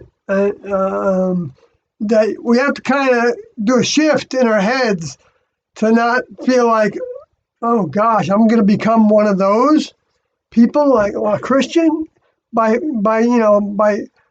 growing towards Tiendo or believing and listening to Tiendo. And no, there is no Christianity in those teachings. Christianity is the distortion and the dilution of the next level information that came 2,000 years ago. That was, as soon as that individual left, that older member left, that was in the vehicle that was named Jesus, the lower forces came in and started getting everybody off the track, and they did it the most through the one that was called Paul.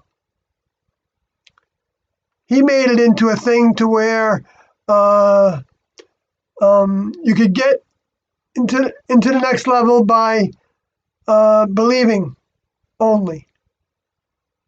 Believing that Jesus came from the next level and that he died for your sins.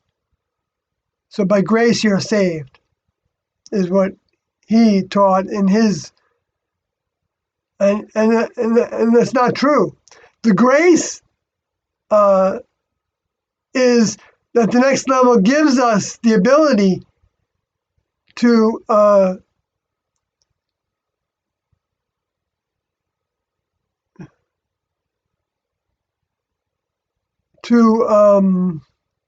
recognize them as being from the highest source we can imagine. And then they prove it to us by their behaviors and ways and teachings. By bringing the realistic view of the next level to us now, which is that they're like a Star Trek crew, and they don't have any Bibles. They don't have, they don't go. If some of the members are able to fly in the atmosphere to any degree, I don't think they would be that inclined to do that. I don't know why they would do that.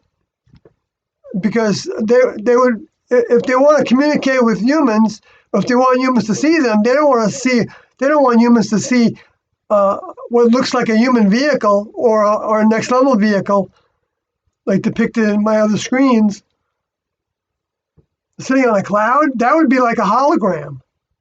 That's not something real to us. We can't imagine a human being up there. I mean, they have those devices now that can fly like that, I guess. But but that's like portraying an illusion of what the next level is, that idea. And that's why people don't know what to think about what the next level is, but they think they believe in it. And they go along with that teaching until something happens in their lives and they recognize that, hey, these people that are teaching this are hypocrites. They're not doing what Jesus taught over here. They're saying that doesn't mean that. But he gave these examples that all say the same thing, about leaving everything behind. And that family would even be against the ones that would be most against you. And that a prophet is not without honor and except in their own country, their own neighborhood, their own tribe, their own city. A prophet being somebody that speaks next level information, inspired by the next level, not inspired by themselves or by a spirit or by, they're inspired by the wrong God. It's not the God. They're not talking to the same God that is the God in the next level, is the older members in the next level are the gods. Every member of the next level is a God to a human. Every adult member. Maybe even the student members that have next level vehicles would be considered to be, if they're a crew member, then they're a God to the humans. They've got the perspective that God has, that the next level kingdom has, while they're with the next level doing tasks for the next level on their spacecrafts through their computer systems. They use computer systems. And there can be and a human could light up on the console a little brighter than the rest. And they know that means that human is going through something to where they're asking for help or to understand something, depending on how badly they want to understand it. They don't. They have their own standards of who they respond to and when and how often and with what. Those are all instructions. That's a part of the technicians to know how to respond. They were given a lot of responses that they can give to people in response to certain questions. But there's always a gray area, because those individuals, those technicians, they're just pushing a button saying, okay, you're going to give this human this response to this question. No, they're taking into account that person's life. That's when they would pay more attention to it. And they have their ways of coming to, know what's going on. And the reason I can say all this is because Tiendo created a movie script that was talking about the next level, working with humans from spacecrafts, and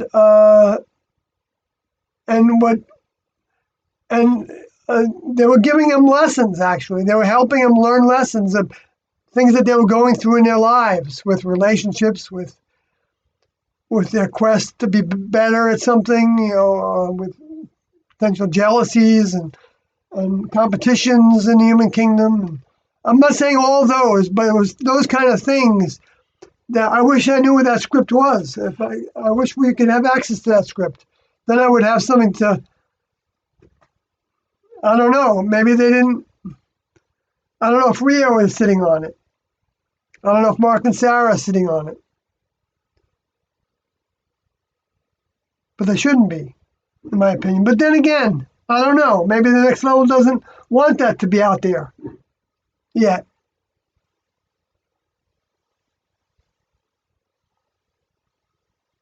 When the next level wants it to be out there, it'll be out there. Just like if the next level wanted all the tapes to be available, they would be available. They would see to it.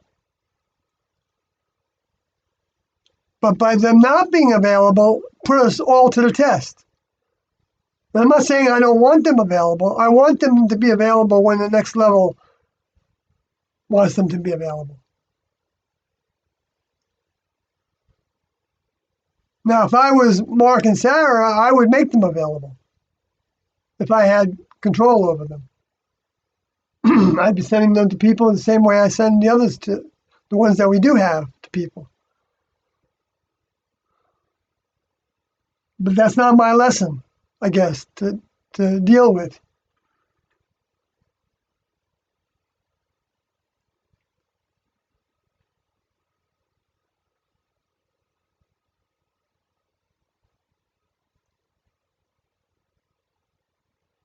Okay, so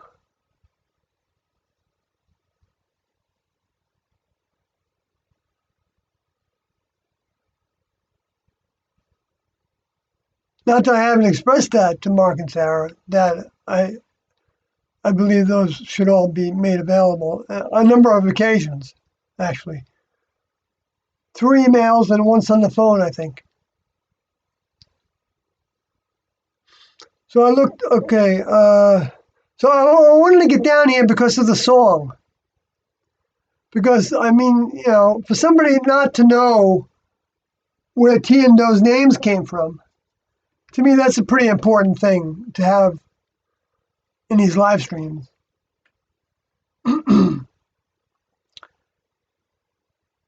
It came from The Sound of Music because there was a song in it that was Doe a deer. Doe a deer, female deer, ray a drop of golden sun. Me a name I call myself. Far a long, long way to run.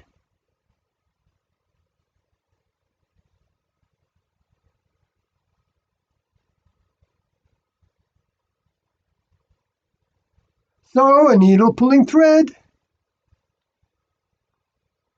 La, a note to follow, so.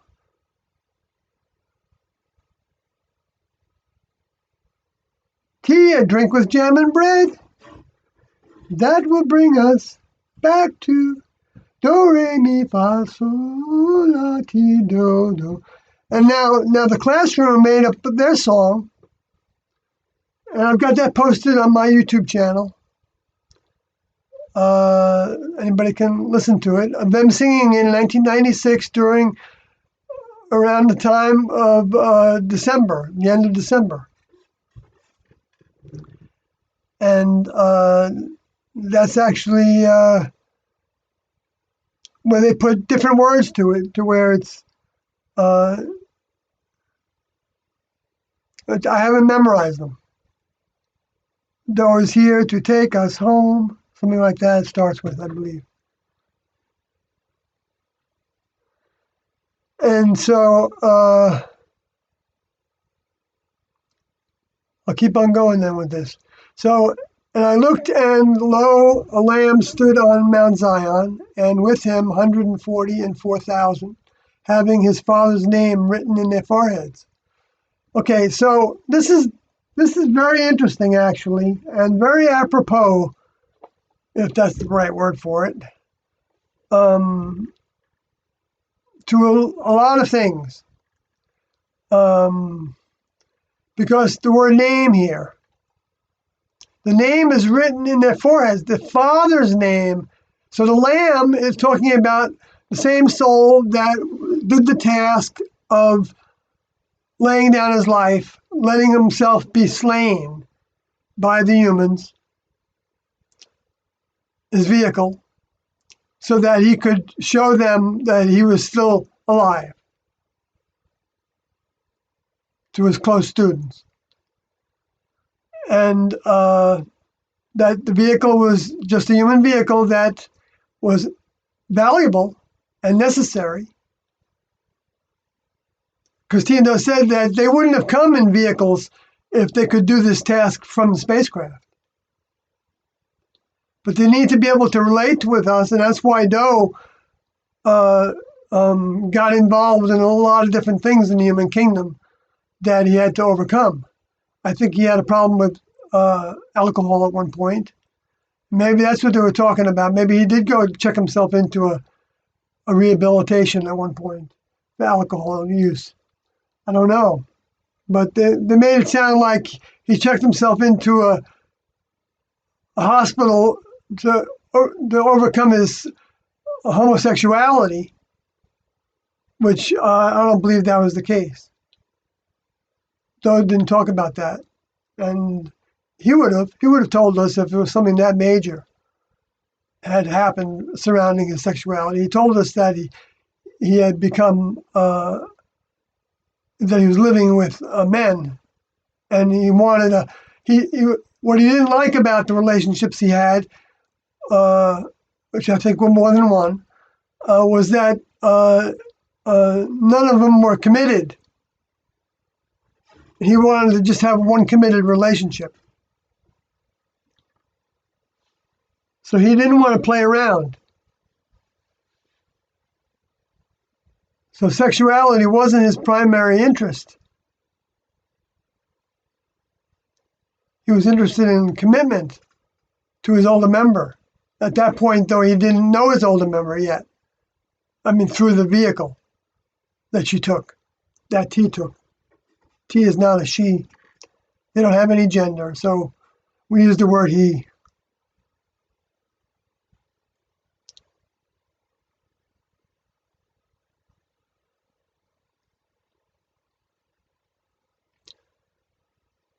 So the Lamb, Jesus is standing on Mount Zion, the mountain. The mountain is the United States, the continent.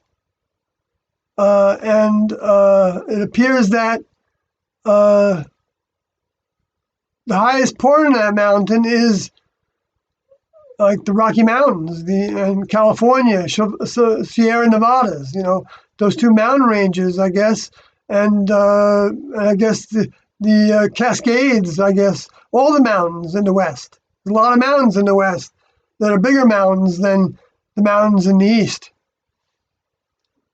So that's the top of the mountain that they're talking about, that they're calling Zion.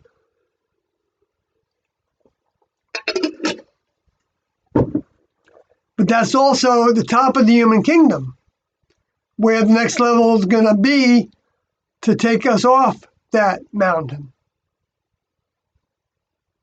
by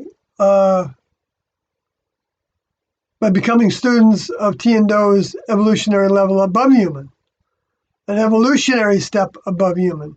Just like there's the mineral kingdom, and then there's the plant kingdom, and then there's the animal kingdom, and there's all biological, geological based, kingdom, because the food grows from the land, and the other kingdom levels survive off the food from the land, and the animal kingdom survives off the plants and the other animals, and then the human kingdom survives off of all of them, as well as uses them all in different ways that the others can't do, because it's the stepping stone into the next level above human.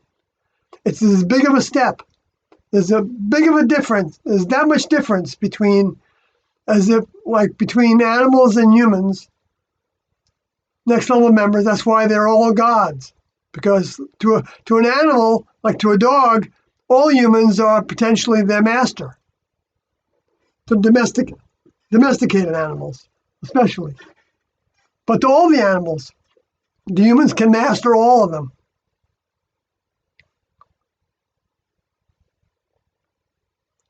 And he even teach them to do tasks that they can even enjoy so much being in that environment with the human. They feel like they're part of the family, and in that sense, the spirit of that animal can potentially enter into providing a positive influence to the new humans in that family.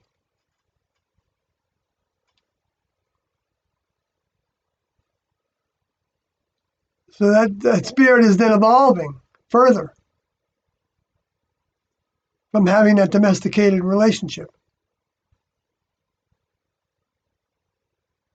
You also compared the next level to ranchers and horses, to where they round them up, they corral them, they catch them. Like Jesus said, catching fish. But the bait is the truth. See, that's the difference between the lower forces. The lower forces come and they say that if you don't believe this, you're going to hell. Okay, and so the next level doesn't do that. They just tell them the next level exists. And they're actually real. They're biological, and they're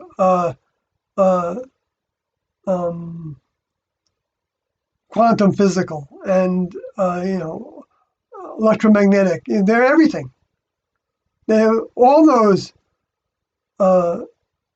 branches of science. The next level provides all that to the Earth environment so that humans can pull on it as they grow to be able to recognize more and more of what's real. And so when they were able to split the atom, the next level allowed them to learn that. Now, they might have learned it through just in the way that next level provided that information in the database of the Earth, and which might be all the spirits from past civilization that had that technology.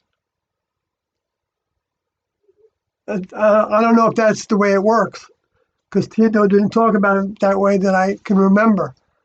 But it kind of, has this possibility. Just for the sake of understanding, not that this is necessary information or necessary conjecture. It is conjecture. But when it demonstrates what's possible, then I think it's good. It's positive conjecture.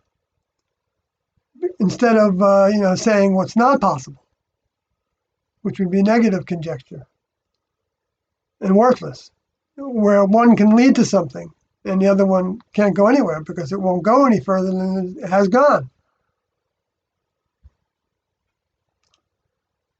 So that's the way to get off the mountain, by thinking outside the box. The human kingdom is a box. They even talked about it as boxes long ago. They said that souls and spirits, or I don't know if they were talking about souls in particular, but spirits could be saved in boxes, in buckets. I guess like buckets of grapes. And wine was always compared to a human mind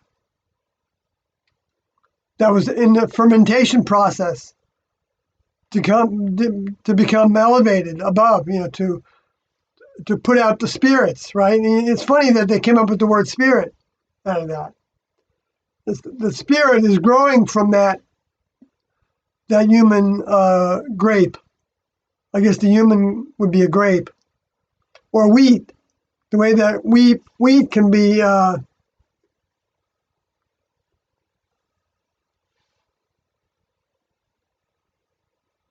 that wheat can even be healthy to eat when it's slow cooked. If somebody wants to stay in a strict kind of fasting, kind of cleansing diet. That's what Tiendo taught in the Transfiguration Diet book.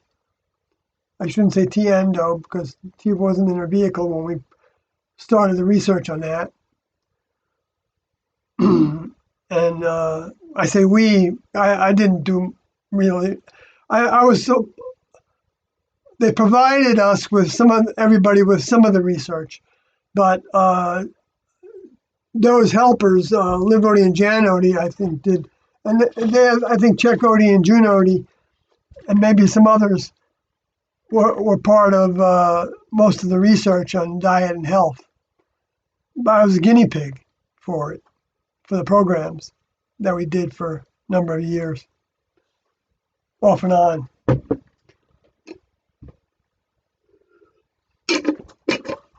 Hello, DJ Taconic.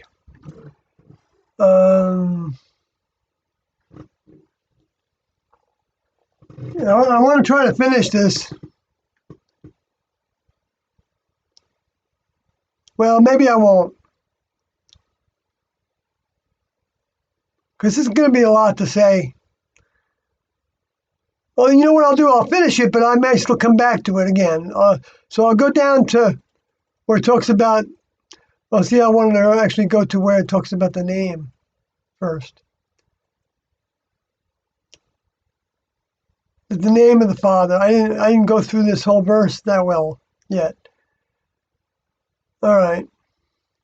I guess if I'm going to do it, I should do it thoroughly, instead of all little tiny pieces. But I tried to figure out whether this number was an exact number, and I don't think it is.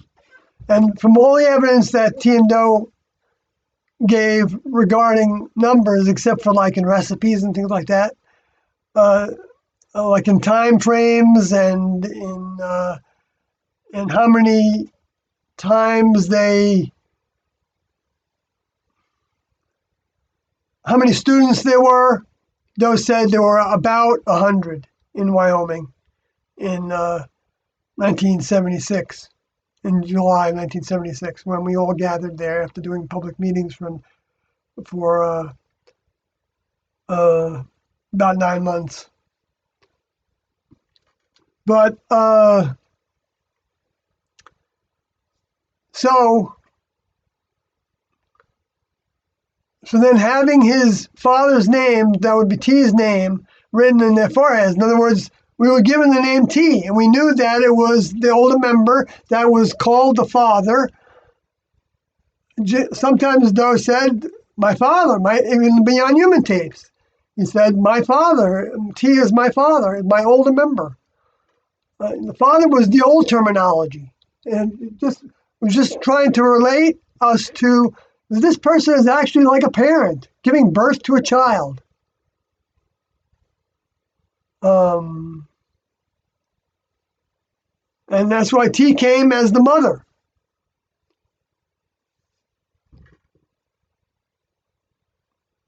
To wake him up, to finish his task, so that he would become a father. He would be taken to the throne in Revelation 12. He would be birthed to the throne. He wasn't birthed to into the next level by that verse. No, because he said he existed before Abraham.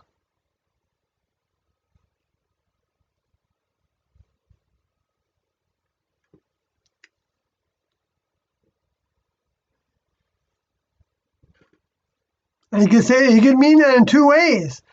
That he was Adam before Abraham, and he was also in the next level that I think was seen best through the name Michael in the book of Daniel. I think it was chapter 9 where he talks to Michael. But maybe in 12, actually, he talks to Michael. Maybe even twice. And maybe only once he identifies it as Michael. Anyway, which I went through all the reasons I'm saying that before in a previous live stream, so I don't want to repeat that all. But I'm not saying these things lightly. Okay, there's a lot that goes into a lot of backup context, because Daniel talked about there being two on different sides of the river. So there you go with the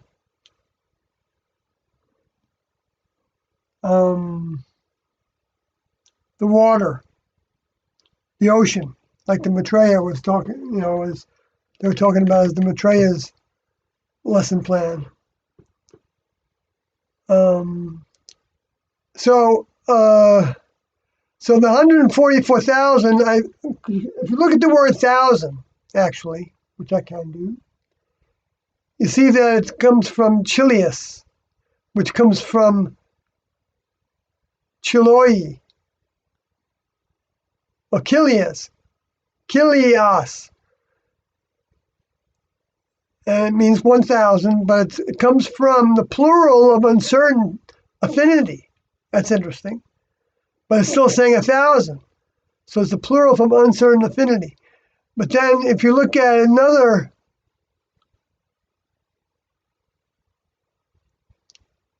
where's the other, let's see.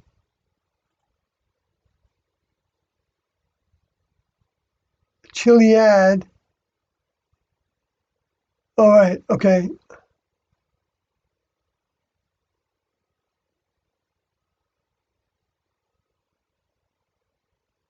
Well, look at that chili arch. Isn't that interesting? Chili archos is from that same word.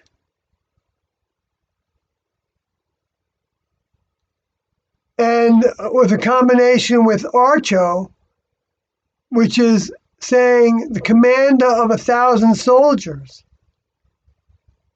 A chili arch, a colonel, chief, high, captain. There's captain again right there, related to the word archo, like archangel. Interesting, right?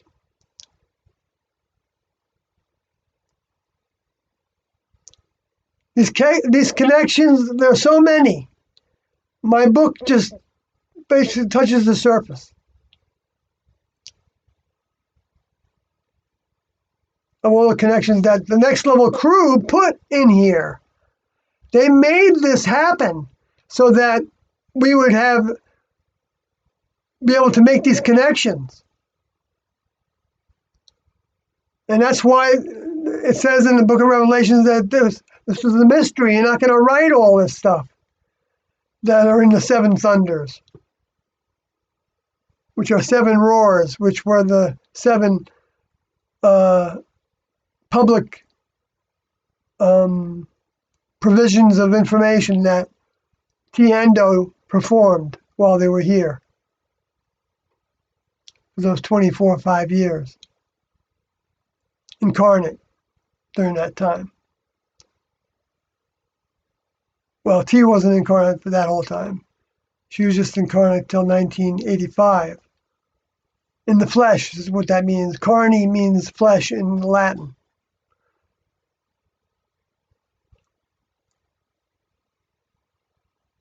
Yet, like, Christians are looking for Jesus to return in the clouds. He's not even going to be walking among us, according to a lot of people.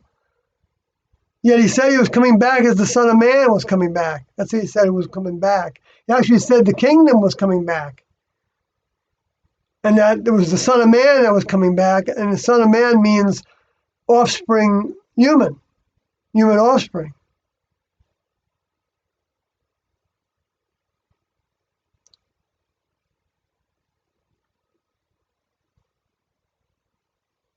In other words, through a human vehicle that was prepared to be a match for the souls that were coming back to take those vehicles. In Tiendo's case, the match was designed, like Doe's vehicle was designed to have many of the characteristics that the students were going to have to overcome, which I talked about. That one came full circle to that. But I don't know where it is. I have to go to another piece of software to see it, I guess. I don't want to take the time for that. So, but it actually means tribe and family. The word used here for 1,000 in Hebrew. So the origin of this word here, when you look in the Hebrew structures, that's where you see 1,000. I mean, in other words, the Hebrew word was translated to 1,000, but here they translated whatever was said then, in whether it was Aramaic or a mixture of Aramaic and Hebrew, or a mixture of Aramaic, Hebrew, and Greek, which was called Hellenistic Greek. Or Koine, I think, was another name for the language that was a combination of. I'm not sure I'm pronouncing that right. That's as much as I got into it. But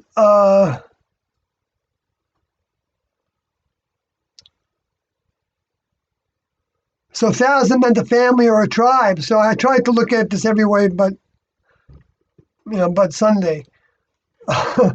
and I got to a point to where I just said, I think the next level said move on, because I kept on spending time on it every time I go through it trying to, and it talks about the 12,000 of each tribe, and so that just means each tribe was started much bigger than that. But they probably didn't give deposits of souls to all the students. And maybe they did give an exact number of souls out. It might be an exact number.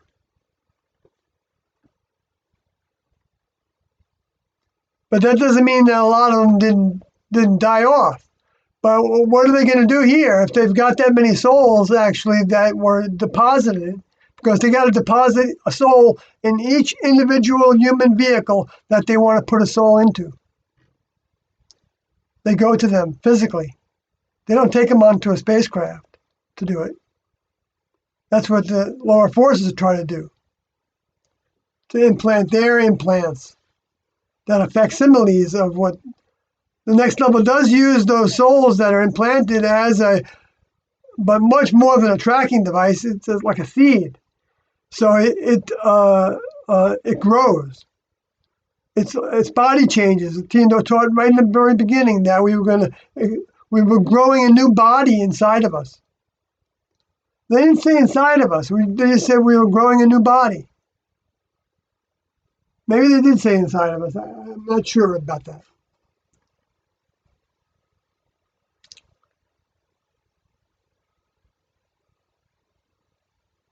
I mean, they were talking about the human vehicles that were the cocoon for that new body. And then our environment became another layer on the cocoon because we were taken out of the world to go through the metamorphosis. That's what they compared it to. They said, and that brings me to something else about the metamorphosis. Someone asked me a question in the last broadcast, last live stream, that what did Tiendo have to say about the reptilians? And I didn't have anything that they said about the reptilians, but I related to the Book of Revelations talking about the dragon, and that's in Revelation 12. And we do know that talking about the woman, we know that Lucifer exists, and we know that Adam succumbed to the temptation provided by the Luciferian space aliens. And because of that, he went into a reverse metamorphosis, that he had a next level vehicle when he was Adam, when he was made. That vehicle was grown on a vine, made by the next level. That's the way they make vehicles. They grow them on a vine. I'm not saying that's the only way, but that's the one way we know about through Tiendo's teachings. And so when he failed the tests that were given to him, and then he was deceitful about it, trying to hide from his older member, which was breaking another procedure. Because of all that, it was determined that that soul was going to have to overcome his humanness before he was going to come back to being the next level again. And he did that by the time of the incarnation that was called Enoch. And so in 7 generations, he accomplished the task. Maybe that's why the next level set everything up with a 7 in the time frame. That's why they said that when you take an oath, Moses taught this, that when you take an oath, like let's say I'm not gonna drink fermented grape juice. I'm not gonna drink fermented grape juice. I'm not gonna drink wine. I'm not gonna drink wine. If you say it 7 times, that's the way you take an oath. Say it 7 times to yourself. Doesn't mean you have to stop there. But that was taught in order to have a criteria to help them have discipline over their vehicles according to the teachings provided by the older members, Moses and Jehovah. Tao and T. Same people. Evidenced. Lots of evidence of being the same people. That's what I'm doing right now. I'm showing all the evidence of this. Because all these words have their roots.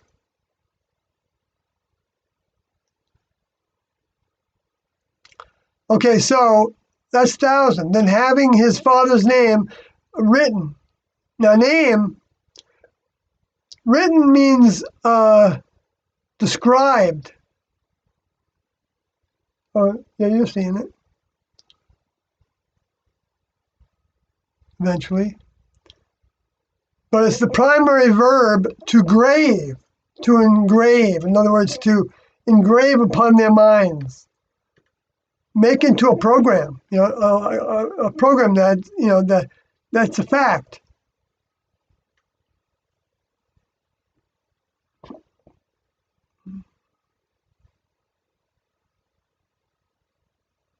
Writing the program, especially to write, figuratively to describe writing, written. So And it's in their forehead, so it's in their head, in their mind that this is taking place. Foreheads being as opposite the countenance. Oh yeah, because the countenance comes from the vibration of the person, the mind, and what they've become in thinking and actions becomes the countenance, or the aura would be another way of describing that.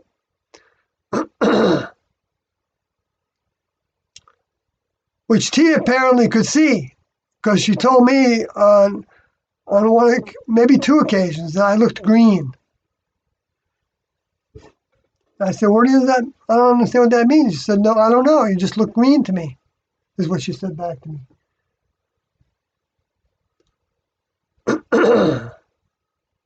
I thought maybe it was because I didn't think this at the time, but I realized later that that was a real jealous time that I had at that point. I wanted to be with them in the group that were talking with T and Do. I wasn't allowed to be among them because they were a different department. I wasn't in that department. It was called Com Center, or Sat 3, like Satellite 3. Anyway, so, but the word name, I'm going to take back to its name. Its character is literally or figuratively used, and it means authority, with the Father's authority and character. Character could be also thought of as a person, right? That personhood is their character. And it's what they're called. Not only that, it's what they're called. So it's both of those things. Their surname, and that's what the name T is. It's a surname for the vehicle that she chose. And that's what she was called. We also called them together links, like in the links in chain of mind to the Chief of Chiefs, where Do said that T was the chief administrator of the earth. So, but if you go back to where Onama is used in other places, and you go to Revelation 3:12, I think it is.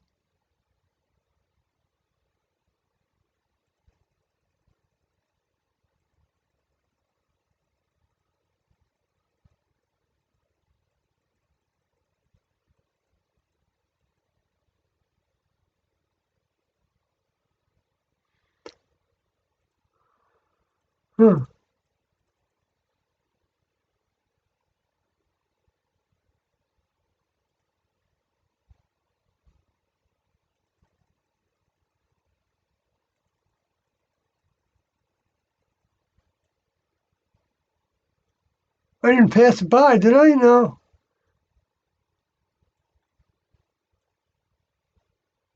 There it is. It's said 3 times, and if the next level says something 3 times, you got to pay attention to that. I mean, they don't say that by accident. Like they said in the 7 trumpets, they said that the 5th, there would be 3 woes. And the 5th and 6th and 7th representative of trumpet soundings were the 3 woes that went with those. And one woe, I think, was the crashes, the space, because it was in the 50s, 40s and 50s.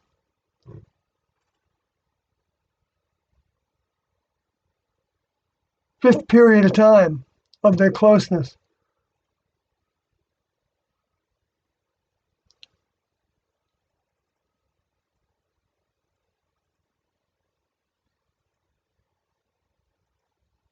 So let's look at this. Revelation 3:12. Him that overcometh, I will make a pillar in the temple of my God, and he shall go no more out. And I will write upon him name of my God, and the name of the city of my God, which is New Jerusalem, which cometh down from out of heaven from my God, and I will write upon him my new name. Wow, there's so much to say about this verse. Now that name is, okay, now the way I can justify that this is talking about Tiendo very easily is that, a number of ways, is that Do told us that T was his older member. T didn't tell us that she was Do's older member. So, now overcoming means conquering the human kingdom through their program, through their process. And outgrowing it is part of that. Make a pillar, in other words, they're going to make, those individuals are going to be able to hold up a church. They're going to have they can potentially have their own church. The temple is the church.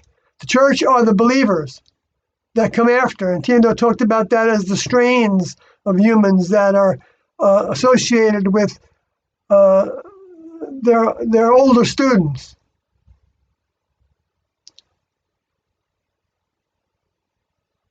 Their elders, the 24 elder students, and the 4 living beings, which are that appear to be the 4 archangels. And Michael was one of them. That these 4 students, though, would be coming up into potentially becoming a captain of angels, or working in that direction. That's all that means necessarily. That can mean with all that. And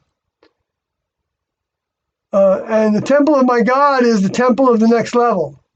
The word God is deities, magistrates,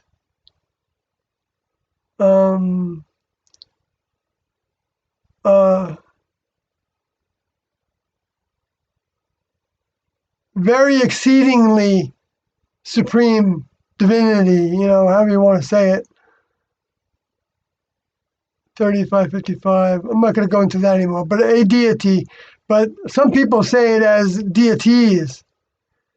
And I think this is wrong to make it into a deity. Even though it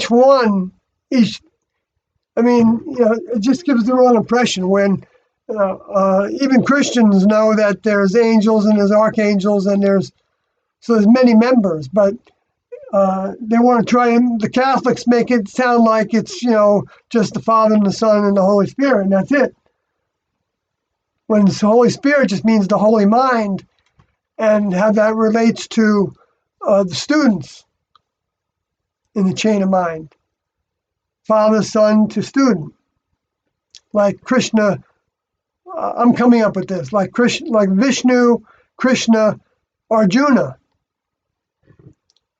Or the way that could be depicted in the other culture that appears to have been a next level experiment.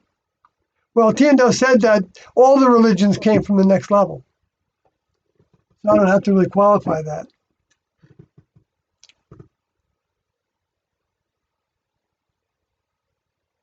And so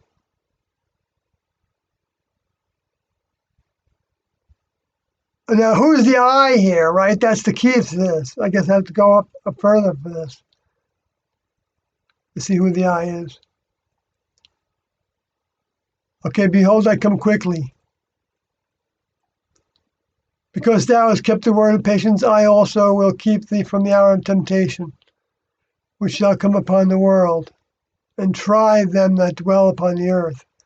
The hour of that temptation is happening right now. Where during that hour is approximately a 40-year period. And temptation is to where everything in the human kingdom can be tempting to us, to somebody.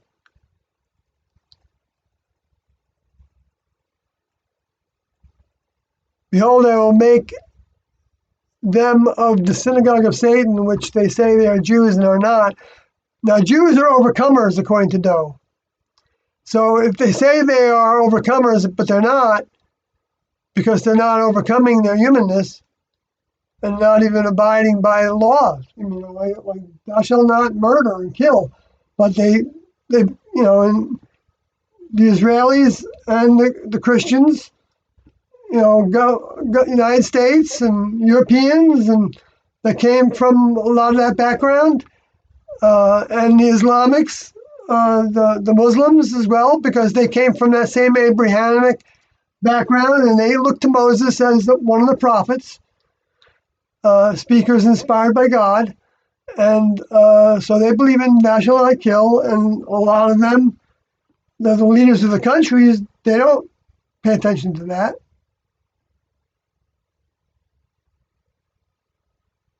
They wage their wars. So that's the synagogue of the Luciferians. That twisted that so that they think they're following the real true God, but they're not, because it's their behavior and ways that demonstrate, and their thinking that demonstrate, what they say, what they do with their minds, what they've become. And like Jesus said, you can only have one master. It's either God or Mammon. Mammon is the human kingdom, Mammones in the Greek. And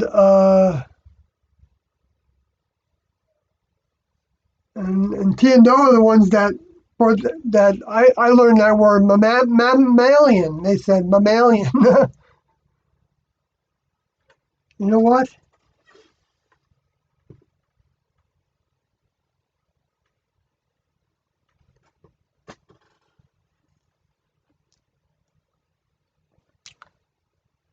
Um,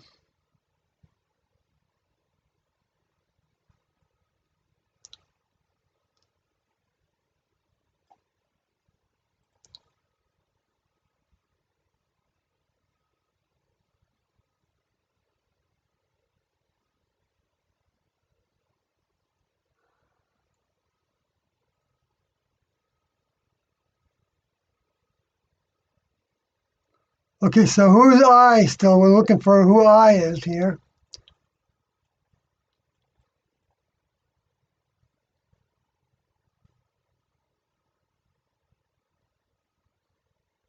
Talking about those that have not denied my name. Okay, so this is more confirmation that this is Jesus talking, the same soul that was Jesus talking. So I guess I don't need to say any more about that. I mean, there's more evidence of that up further, but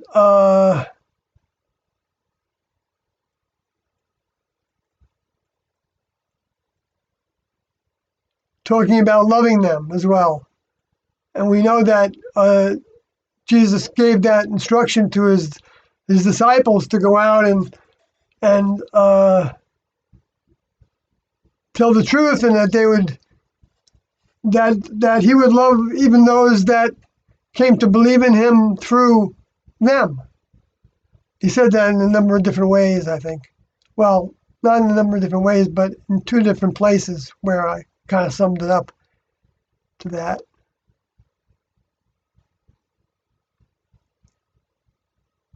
Okay, let me go back. All right, so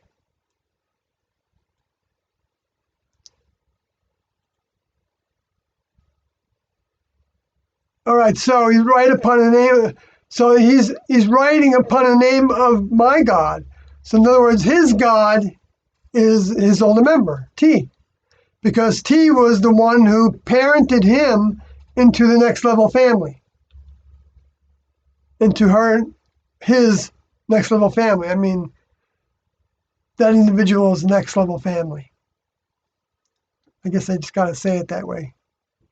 So I don't have to explain why I'm using this or that different gender name. Trying to, make it so that people are going to have less problems. Because I would like everybody to believe in what I'm talking about here in T and Do. Not my interpretation. So it doesn't really matter to me if people believe that this interpretation that I have. I mean, it doesn't affect me if somebody doesn't believe or does believe. I know that they can't go wrong with this. If they think they can, then they just don't know enough about it and they're fearful about it. And I understand that.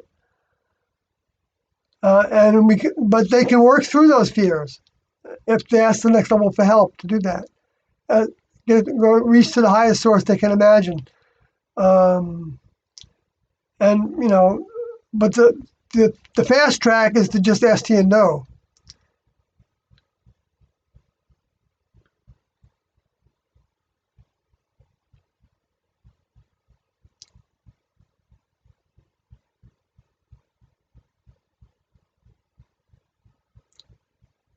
Okay, so that's where Doe told us that T was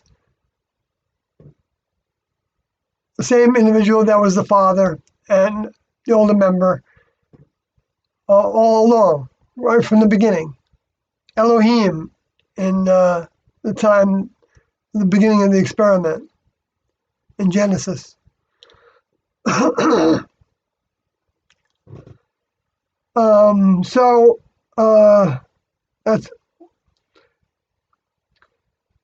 and also the name of the city, write upon this individual. So in other words, Doe is going to write upon the student his older member's name, T, identifying that vehicle that came through Bonnie Lou Truesdale Nettles, and the name, identity, the character of the city of his older member, his older member's spacecraft, but also the city on Earth where that spacecraft was going to be landed in order to provide the next level with their base of operations on the planet or just right above it.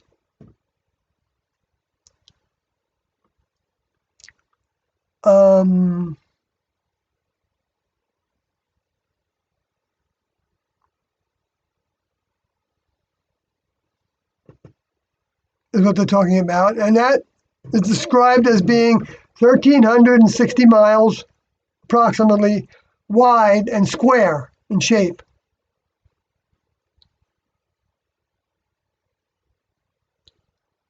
And then if you want to look at my opening screen, you'll see some square objects that were over the sun or right next to the sun. Two different kind of pictures from two different times of a square, bright square object. And then one that's like a mosaic kind of square, like the Borg. That's what it kind of reminded me of when I first saw it. Which they're the Borg, but only in the way that they were dedicated with their lives to do their task, and in order to continue to live and give, they had to get refueled by the next level.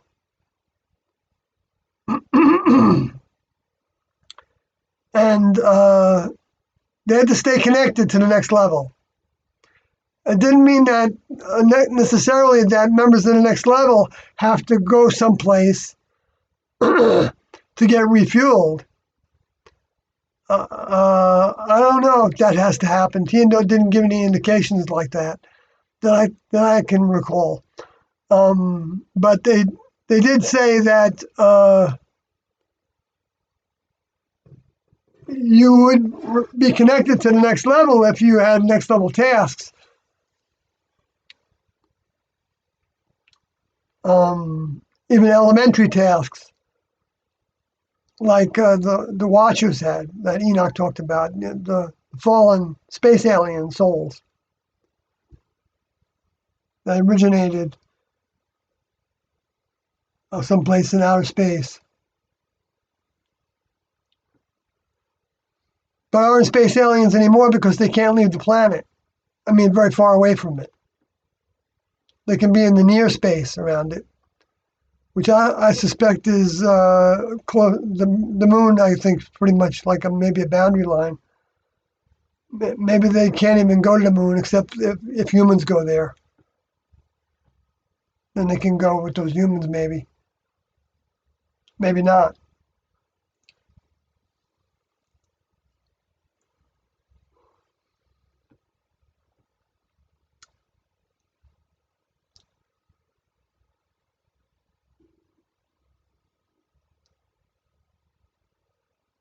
And the city comes down from heaven from my God. That's depicted in, I think, Revelation 21 or 20. And that's where he describes the size of it and it being a square and it having walls. And so they're talking about an object, This is describing a UFO because it's unidentified to us.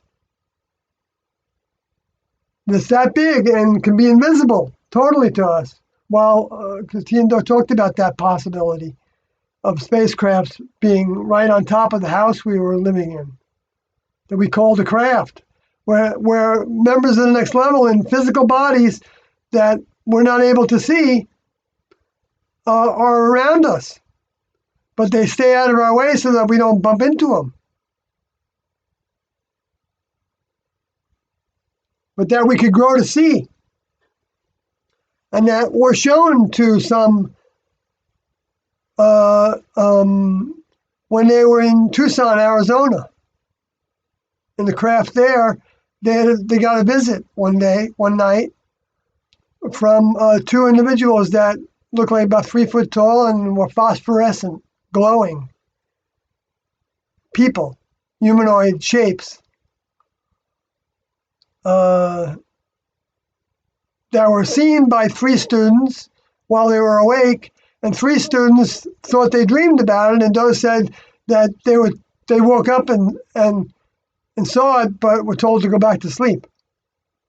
Saw them standing over a bunk in one circumstance. And Rio was one of those that had that experience and the dream that he thought was a dream. He wrote that down in his book. That was the best thing in his book. I mean, there's a number of great things in the book, but I'm not saying all of it doesn't have some things that are inaccuracies, but not big inaccuracies really. Except the one thing he said about the origin of the Odie names, he didn't get that right. I don't know where he got that from, but. Because that's when the students at the time were adopted around 1978 and given Odie names, and they shortened the names they had before that to 3 letters so that we all had like a 6-letter name. So from Sawyer, I became Soy Odie. And they said they would drop the ODY when we became, they would drop the Y when we became adults. So we were kids, and that's where the Y came from, I guess. And so then we would become the family of Odd. I would have become Soy Odd, which Doe never did that to us that I ever heard. I mean, he might have did it after.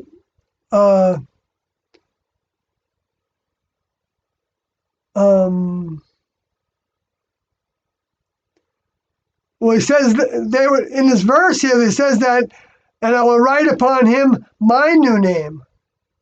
Well, that's not. He didn't say who. I think he said he would give them names too.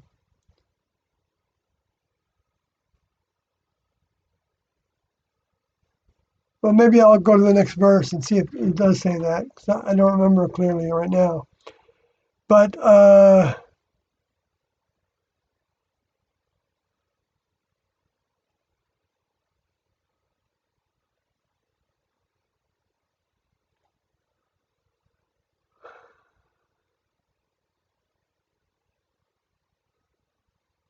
oh no, I want to go back to Revelation 14.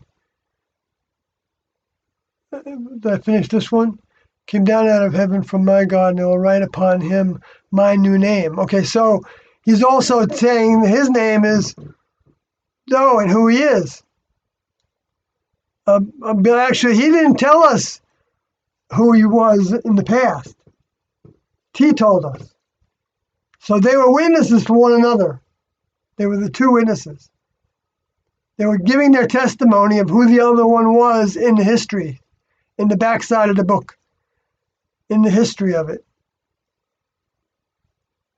History of the information coming to this planet during this civilization, the current civilization, one of potentially a number of civilizations. So,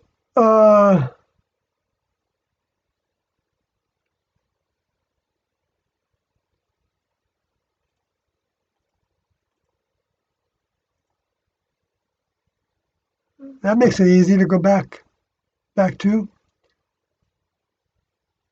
So that's where the name written in the forehead comes from.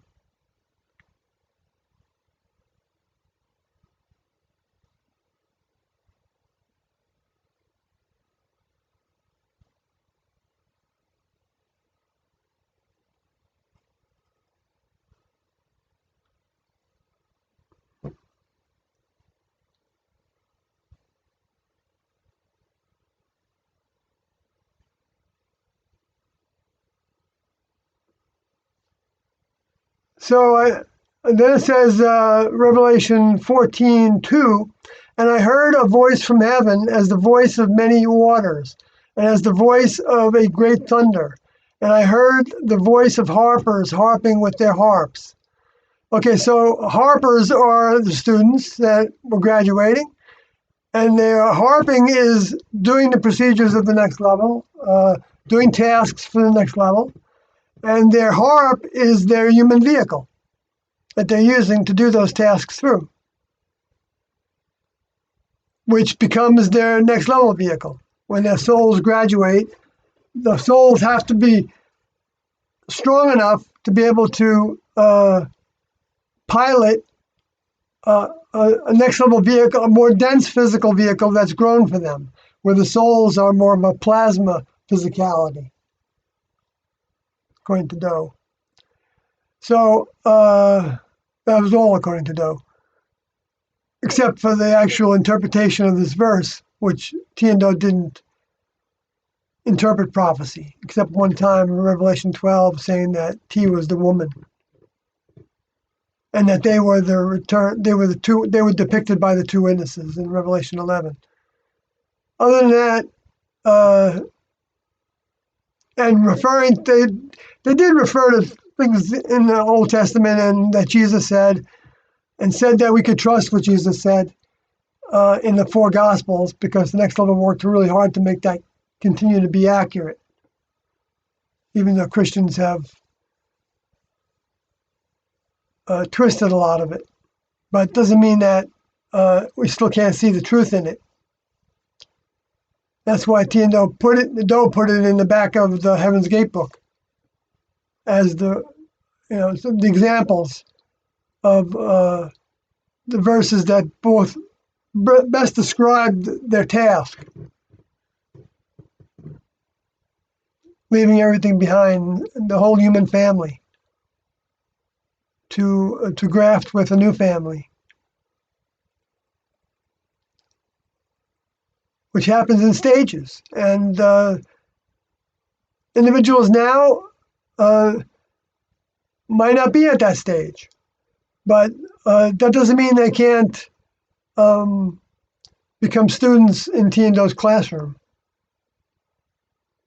because they can separate in their own way. Even if they don't hear about T and Do, they can be saved for future opportunity to be in a T and Do classroom. If they're separating from the world in their own way. And one of the ways of separating from the world is not being motivated to become something in the world. To go to school, to get degrees. And I'm not saying there's something wrong with that. There's nothing wrong with any of that. But that can become the total motivation to where somebody, ends up becoming a professor and writes a bunch of books and gets, well known, and becomes wealthy from that. That's just climbing the human ladder. Okay, so that's fine, but they're gonna have to get rid of all that foundation in order to become a student of the next level. So they're not gonna be able to have riches and become a student of the next level because they'd be depending on those riches for this to solve their problems instead of asking the next level to help them when they get a health problem. They'll just send you to the doctor, and they get the best doctor they can get because they got the money.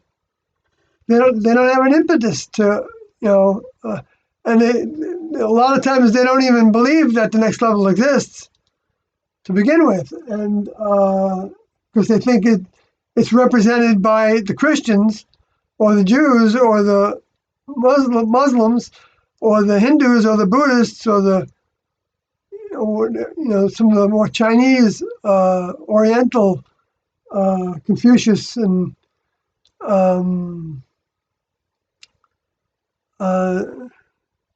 the I Ching related believers.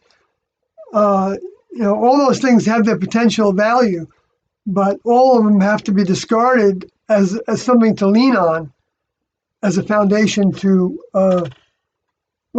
not as a foundation, to lean on exactly in its current form would be then to not be tuning into what that all was building up into, potentially, by our choices in generations to come. And that carries on now until the next level recycles, and then it'll be over. And we'll know it when they've recycled. They're showing us the signs of it now. With the heat of the planet, the increased heat, that was forecast in Revelation chapter 16. And they gave us, even though we're not exactly on the highest part of that influence on the planet, the next level showed us through the trumpets and through the seal openings that those things were going to be happening gradually.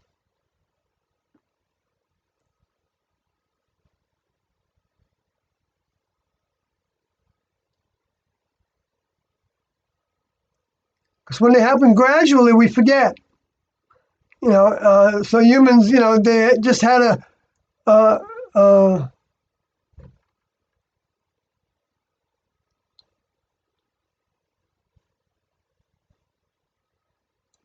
they had an earthquake in California that actually shook things up quite a bit more than in a long, long time. Since when we were there, when they had earthquakes, we were actually in California. And I remember seeing the chandelier swinging in the house. We didn't have any, but it was the one that killed a bunch of people by collapsing the freeways on people.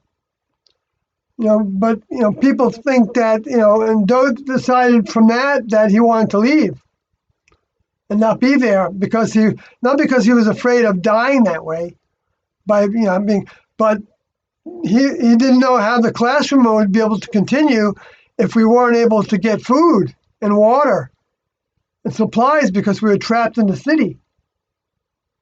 If a really big earthquake hit and it broke all the gas mains and everything, and there would be places would be on fire all over the place, it would be a disaster area, and people would be looting the stores.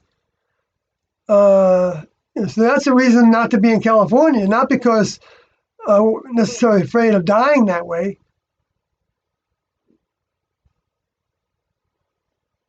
So we moved from California after that. And he considered not going back, and we did go back. But he considered not going back because of that. But he felt like he had instruction from T to go back and make the Beyond Human series. I'm not saying he got that instruction together like that. That's not the way it worked, the way that I observed it. He got instructions like to that he was attracted to that, going back to that area. And so he would sometimes take a trip with his helpers to go back to that area while we were living in Texas or Colorado or New Mexico or Arizona or Colorado during those times. And then if he decided to, then he would have another crew come and look for a place to live. And then he would have some students, when he decided to move, he would have some students quit their jobs if they had them so that they could try to find jobs in that area and even look for jobs in that area while they were still in Dallas. And then they would choose to move out there with those students when they got an interview. And so they'd go there, they'd travel there, and they'd stay in the first place that they would have leased, or even the campground. Because we actually, before we were in the warehouses where the Beyond Human series was shot, we were living in Anaheim in a campground in trailers at the time. We had a trailer, like a trailer city, trailer and tent city. That was 1992, 1991 and 2. No, 1992. And so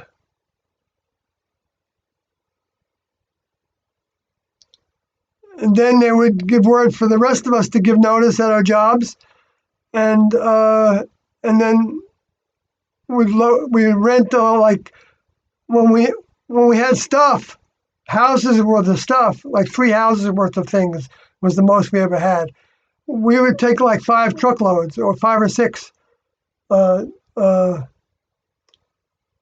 24-foot, like Hertz or Ryder or one of the other ones, U-Haul. So we would pack those trucks and then move and look for jobs for the ones that hadn't secured jobs, that had, interviews ahead of time.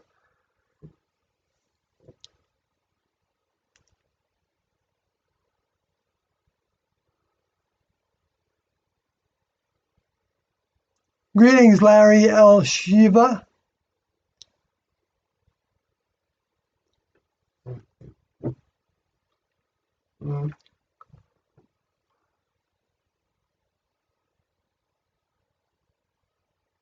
Oh, Al Shiva. I'm sorry, I didn't say that right. I said it El Shiva, but it was Al Shiva.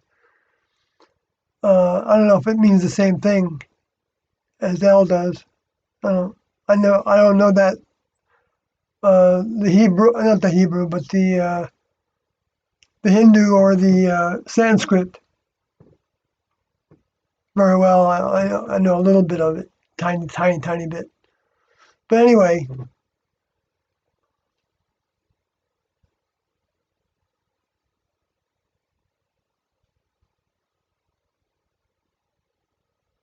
Okay, so so they're singing. These 144,000 souls are singing, and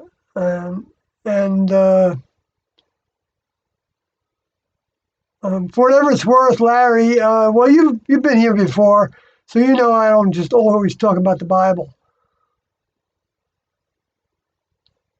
I just started up doing it in the last 4 or 5 live streams, and I don't know. I kind of feel like it's the right way to go at this point. If anybody wants to listen to the tapes, though, please, send me an email to SawyerHG.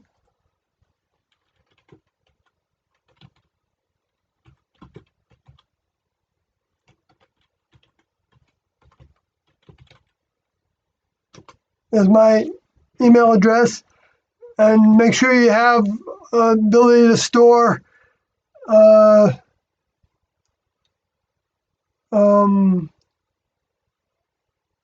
gigabytes of data uncompressed if you want that much. If you just want the tapes, I can send you just the tapes. And I don't know how much it would be. It would be close to 2 gigs compressed. So it might be close to double that when it's uncompressed, of audio files in OGG format. Because I don't want to keep people from hearing T and Do's voices. And you can listen to them on my blog right here as well. But I haven't never really gotten into these scriptures to the degree that I'm doing now. And okay, Larry's saying, you once sent me the tapes before, but unfortunately I lost them as my computer malfunctioned. I would like to ask, though, what your views on web-wide dissemination would be. My views are that I wish everybody that wants all of T and Do's information could have it. And in all forms, like the way I'm doing it right now. Even right now I'm going through the records, the history of the next level's interactions with the human kingdom. Even though it's archaic and it's outdated, it still shows the same characteristics that T and Do were teaching about what was going to happen, and even in their terminology, like using the idea of a song in their names, being T and Do from Do, Re, Mi, Fa, Sol, La, Ti, Do, of the Sound of Music. That's what I was talking about before you came on board here, or at least came into the chat room. So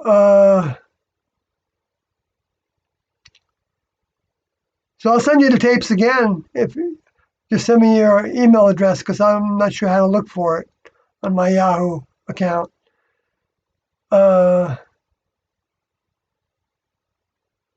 So Larry then says, I attempted before under a website's name called Right to Hear, but I am quite sure that the kings have somehow gotten it removed or something of the sorts. The host terminated the website. Is that right?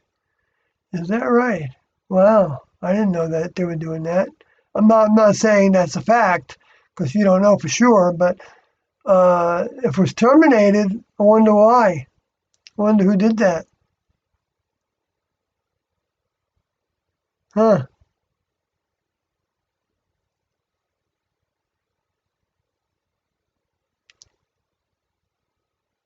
Well, I doubt the next level would do that.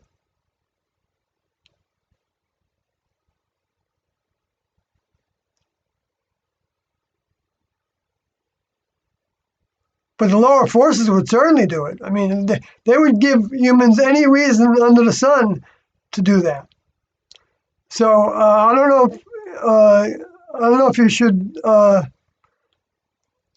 don't have any reason to think that. I'll send them an email. I'm going to ask Mark if he's doing that. And hopefully he'll be honest with me. Did you ask him, Larry? You can send an email to rep at heavensgate.com, REP. And Mark will read that and ask him if he has something to do with taking it down. If he's got anything against sharing those audios with people that want to learn about T and Do in more depth, like the letters to him said they wanted to do. There's a letter that was sent to Mark and Sarah that describes that there were items of value in the storage that they wanted to be divided among those that wanted to do this project. And they got those, and Rick Cody had them, and because Mark didn't want to do the task of retrieving those tapes, because he was getting he had a lot of fear right after they left. And, I can understand him being concerned, but it was his choice to not do the task. And in the letter, Doe gave him the choice to use Riccoti and Ascoti for that task. And so he took up Doe on that. So he wasn't doing anything wrong by passing that task on wasn't doing anything against Doe to pass that task on to Riccoti and Ascoti. And then he wanted it back. And after some time passed, he wanted the tapes back, the masters. And Riccoti didn't want to give them back at first. And so Riccoti was busy copying them. They were all audio tapes.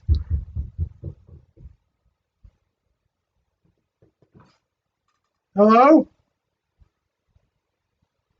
Someone knocking?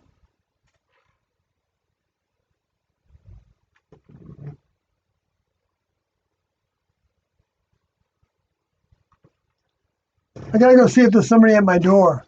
Can you hold on, please? 4 o'clock in the morning.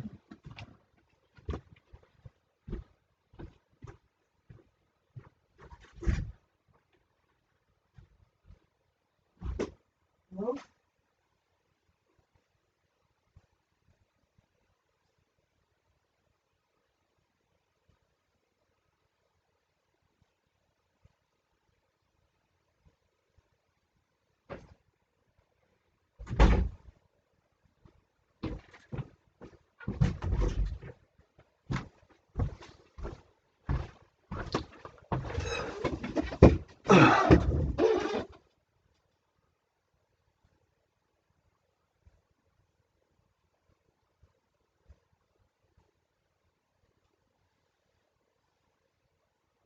So Larry says, then I'm going to attempt to make another web. Anyway, so Riccoti did give back the tapes, the masters, to Mark and Sarah. And Mark told me that he did have them digitized a number of years ago, a lot of years ago. And he was upset with Carlin distributing them and me distributing them. And he wouldn't give them to us unless we agreed to, I guess, not distribute them, which I couldn't agree to that. And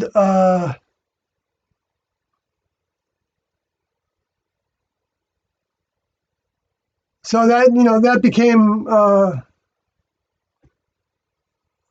big discord that we had with Mark and Sarah over that. And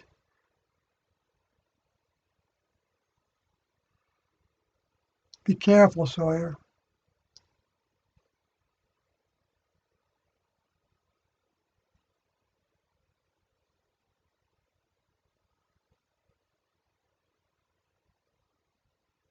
Okay, Jeff is saying that. Okay. So Larry says they were quite aggressive about opposing the dissemination of the tapes when I asked them about it. Yes, they were. Like I just said that they were against it, me doing it. They were angry with me for doing it. Well, I shouldn't say angry, but they told somebody else, this guy named Dave, that, and Dave told me, and Dave was instrumental, I think, in digitizing the tapes. He had been a student in one of the universities where Riccoti, as I understand it, and maybe Carlin was working with Riccoti at that point, sent the CD that had had a bunch of audio tapes on it, the ones that Riccoti kept and copied before he gave back the masters for. He gave back all the masters, and that included, my understanding is like 484 tapes, but I don't know if that's exactly right. And but we ended up with 196 of them, because of Riccotti's provision of those. And Riccoti sent me the CD at the time, even though I didn't ask him for it or anything. But I'm glad he did. And because at the time I wasn't an active student. I was asleep, more asleep than I am now. But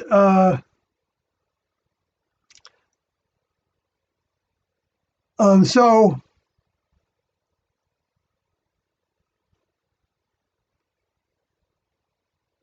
then when Mark wanted them back, this guy Dave ended up, Mark threatened with lawsuits. He may have filed some lawsuits. I don't know for sure if he filed them. I know he was gonna. Riccoti or somebody was going to use me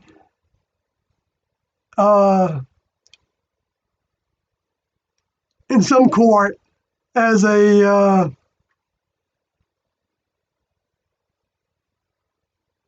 mediator. That's what it was. I had the document, digital format. I must have got that from Riccoti. I can't imagine who else would have. I know Mark, wanted me to talk to Riccoti, and Riccoti wanted me to talk to Mark at one point. He was looking for help anywhere he could get it. And I don't blame him. And I ended up talking with Riccotti's daughter. At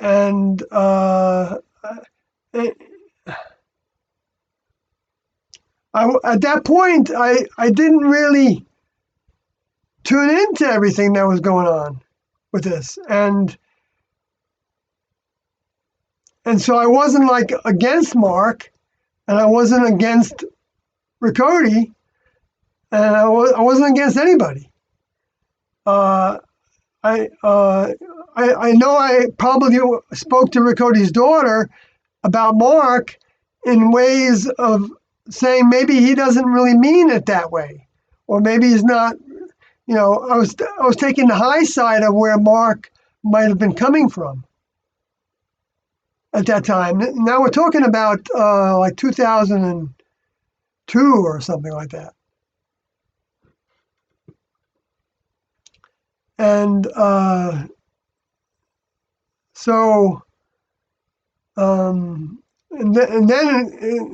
and then when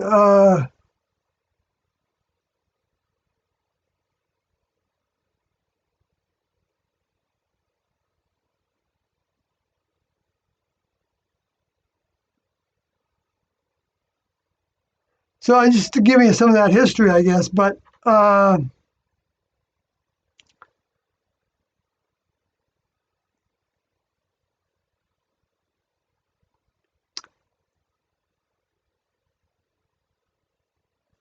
Larry says they were quite talking about the kings, I guess. I still don't like using their last names, but just a way of the next level to, they're still students of Tiendo. We're not able to judge them. We can judge what they do or don't do, okay, as being what we believe would be in Tiendo's interest for them to do or not do. But I mean,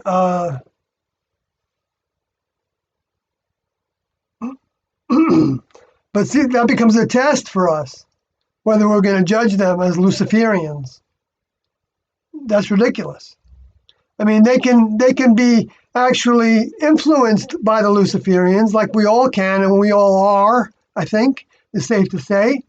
And if somebody doesn't think that they're influenceable by the Luciferians, then they're not alive, because the whole human kingdom has been influenced by the Luciferians.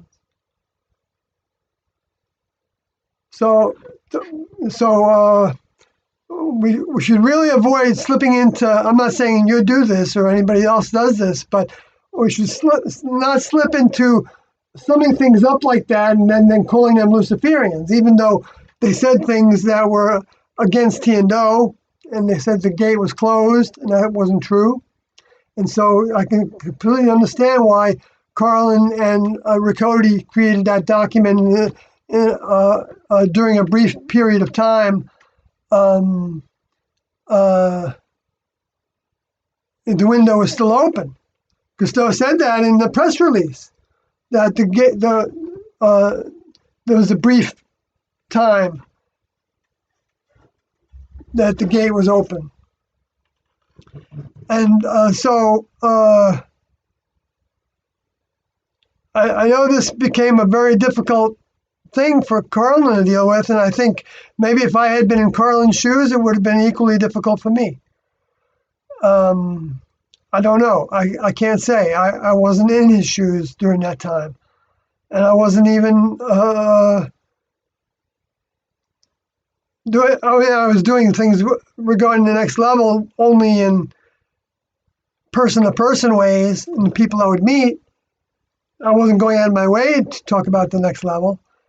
And I had gone public in 1997, told the media that I could do. I didn't turn down any media. I went with everybody that asked me to give them interviews and came to my house and all that. So that's as far as I was going, though, at that point. And then I started to have some dreams. And anyway, but that's a long story, but, that helped me wake up more. So that gives you a little background on all that, for whatever it's worth, from my horse's mouth.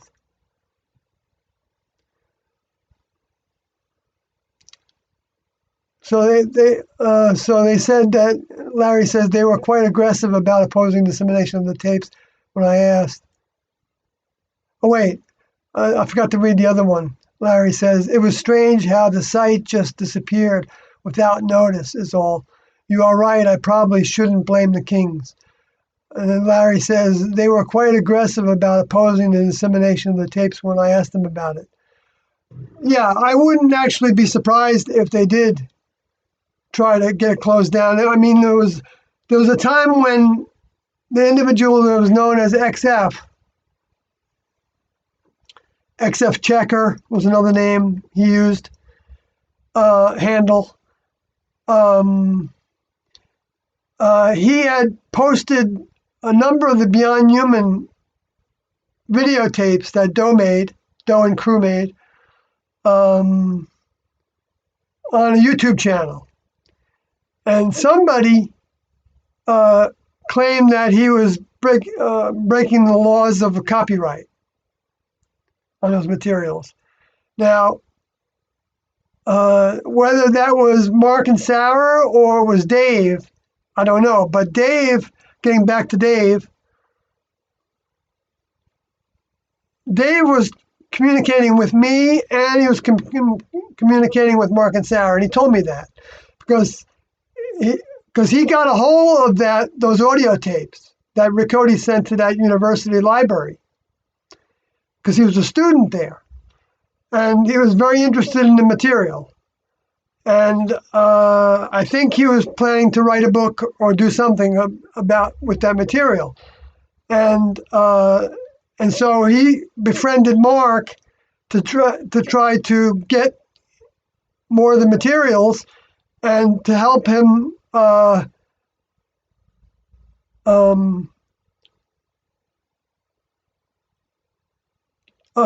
convert the tapes to digital, because Mark at the time, in 2002 or 3, didn't make any effort that I'm aware of to try to digitize the tapes.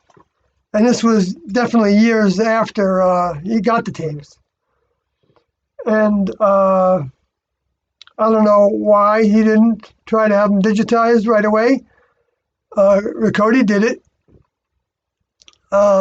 Maybe he didn't think he had enough money for it. Maybe it was an excuse. I'm not his judge about it. But whatever the facts are, that he didn't do it, and he didn't tell me why. And I asked him. Actually, I made the suggestion to him on a blog that a number of us were communicating on. I said that, why couldn't you like send somebody at one tape that volunteered to make a copy of them, so that you had a copy, and then send them a copy to the people that wanted to digitize them and wanted those tapes. So this way you wouldn't be sending an original to somebody to where it might not come back again. But if you sent a copy of that original and then they got it and you watch to see whether they would send it back to you, which they did do that with other videotapes, with videotapes as opposed to these audio tapes. Where people were sending them back to them if they couldn't afford them. So they were doing that. That was a pretty good thing, I think. So they wouldn't have to, run the cost of it as well. And they had to send them enough cash to cover for the shipping, which I don't see anything wrong with that. And so, but they could have done that with the audio tapes to the people that said they wanted to disseminate the information. That would have been following what that letter said of distributing those tapes to those that want to do this project. This project meaning anybody. They weren't limiting it to just those individuals that they suggested be included.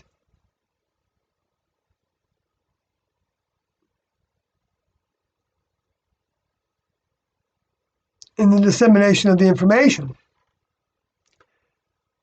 So, the person then could have digitized it and send it back to him. Or so that he would, but I mean, the person could have also copied the tape again, right? So Mark is making some mistakes, I think. And I hope he changes his mind on that. And but I, you can see that we have what we need when it comes to becoming a member of the next level. We have what we need. We can trust that 100%. But that's not like saying that Mark couldn't do better. And then we would have more of what the next level would want us to have. But I can't say, most of what's in those tapes was put into documents that became the Seven Thunders, the Beyond Human series and the USA Today advertisement information ad, and then the sending to all those new age periodicals all around the country and in different parts of the world, Australia, New Zealand, which is England, Scotland.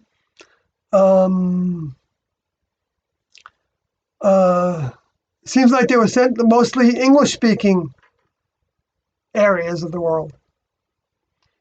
But they were working with somebody that was doing a German translation, or Mark and Sarah did, and I can't help but think that was a good thing. I don't know who stimulated that, to be honest with you, but they had that posted on the Heaven's Gate website, a German translation of one of the documents, and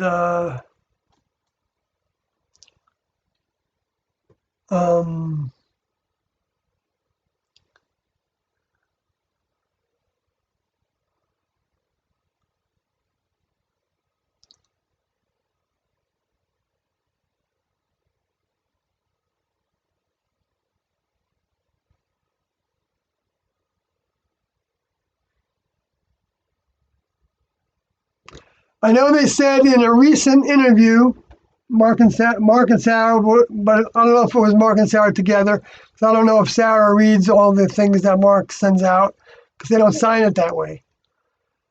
They started using the names. They started using one name. That was Tila. with one news organization. And I criticized them for it. And I wrote up all my criticisms of them on my blog, sawyerhg.wordpress.com. If anybody wants to look for them, search my blog for I'm not sure what the best words would be for it.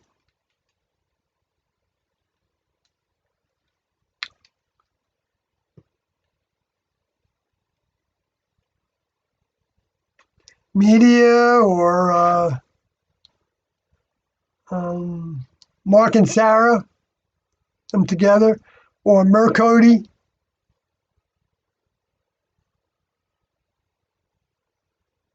MRCODY.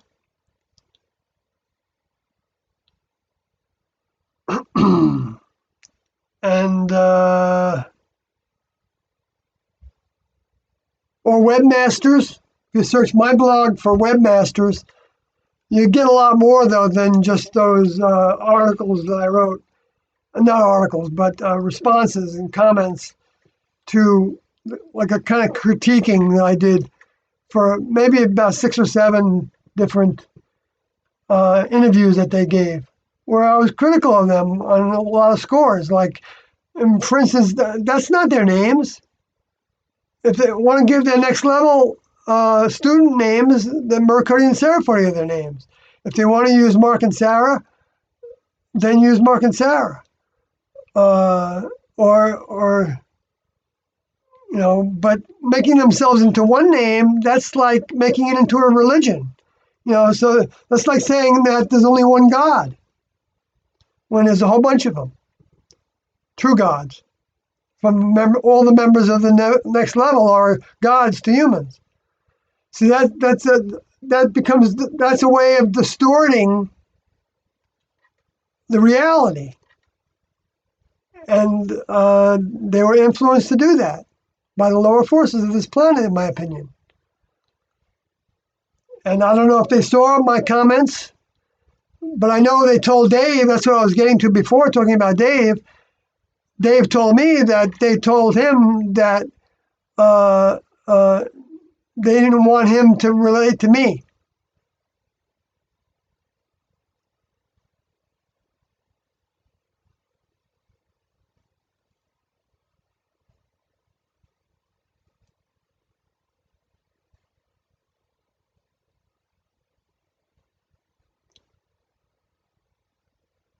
Okay, so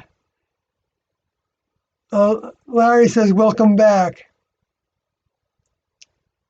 I'm not sure what that is. Oh, did I, maybe my thing went out? I didn't even know it. I know that sometimes happens, but I was talking for like 20 minutes there, so I don't know what you missed of it. Maybe it wasn't. I gave some more history on Dave. Anyway, and how he didn't want Mark didn't, according to Dave, Mark didn't want him to communicate with me, and Dave did ask me not to tell Mark that I was communicating with him, and if I recall correctly, and he wanted to know if I could give him any of the names of former students, and I told him I don't do that.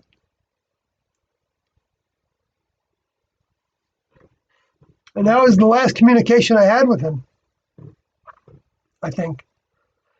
And so I don't know if he ended up having a lot of back and forth with XF and calling each other names, and XF would get all angry, and Carlin was, he was involved in some of this too, and I was involved in some of it too, and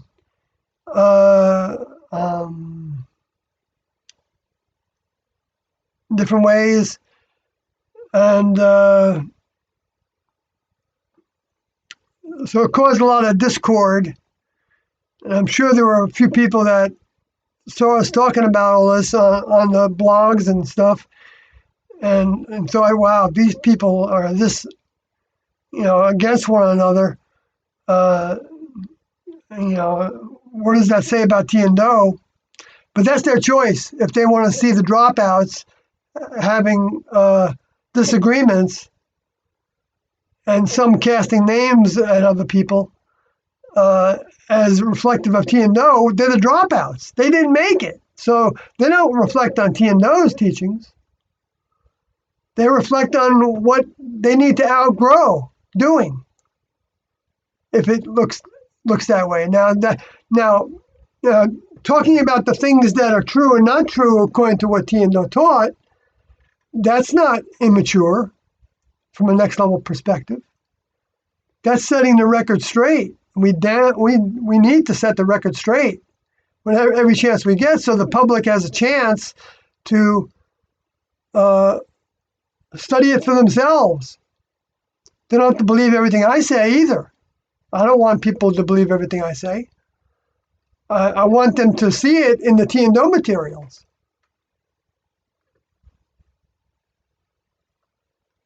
But I'm using my memory a lot of times because I was sitting there in a lot of those meetings for those years. And so I'm not going to not tell people what I heard with my ears.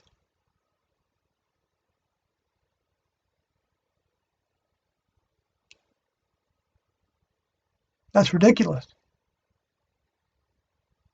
I know some people think I shouldn't do that. Well, they can think it all they want, but they're not going to stop me unless they get rid of my vehicle. And that's not I'm not trying to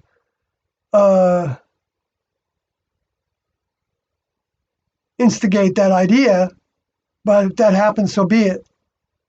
Next level might have a say in when that happens, if they want to have a say in it. If I'm doing something of value to them, then they might put it off for a while. It may not even happen that way.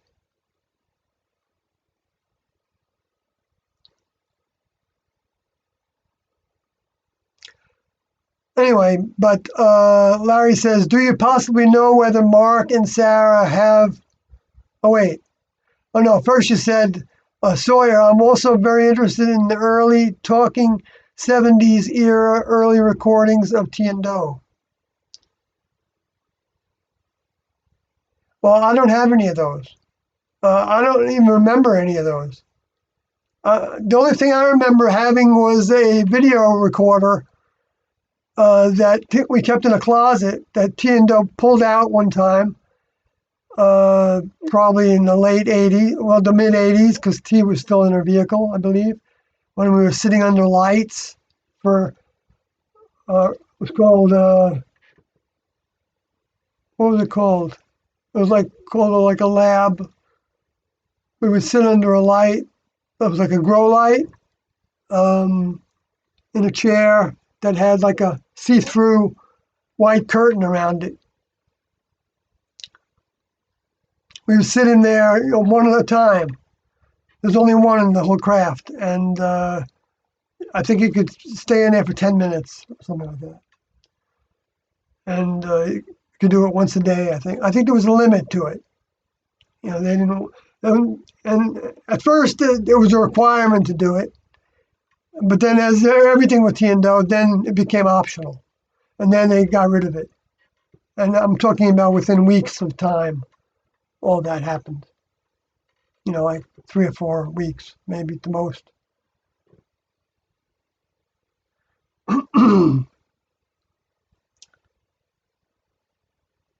And they told us that in the next level, some may have to sit under a certain kind of a light for a period of time in order to be charged, I guess, to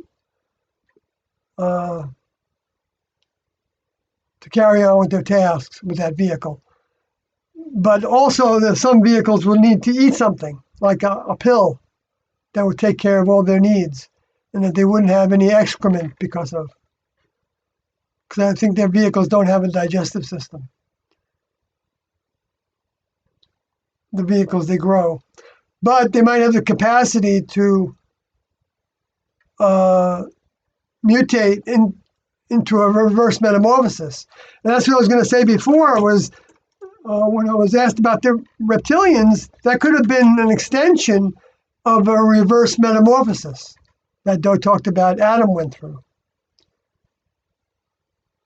And so the Luciferians might have also went through that with whatever next level vehicles they had while doing a task for the next level that were considered by Doe to be elementary tasks, and was the word he used.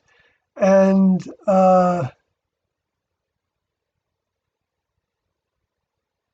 that they had primitive spacecrafts. Well, he said that about the crashes, that they were primitive model spacecrafts.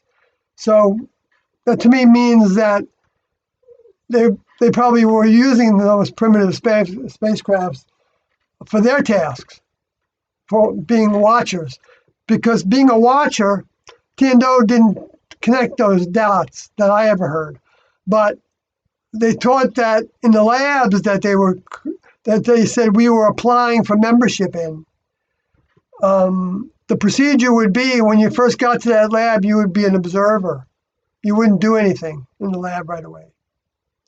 And so what they did is with the labs that we had in the crafts on Earth, that we were using the Earth's departments of the kitchens and the laundry and all to be labs. The fiber lab was the laundry, and the Nutri lab was the kitchen, and the yeast lab was the bakery, and the Impro lab was the improvement lab for the house and the maintenance of the cars and the maintenance of the house and the gardens and everything when we had to do that. And so they were all given different terminology for that so that we would disacquaint it to our human programming of what those things were. And so when we're doing that,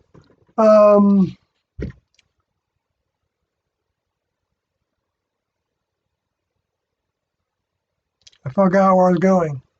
Guess I'm getting tired.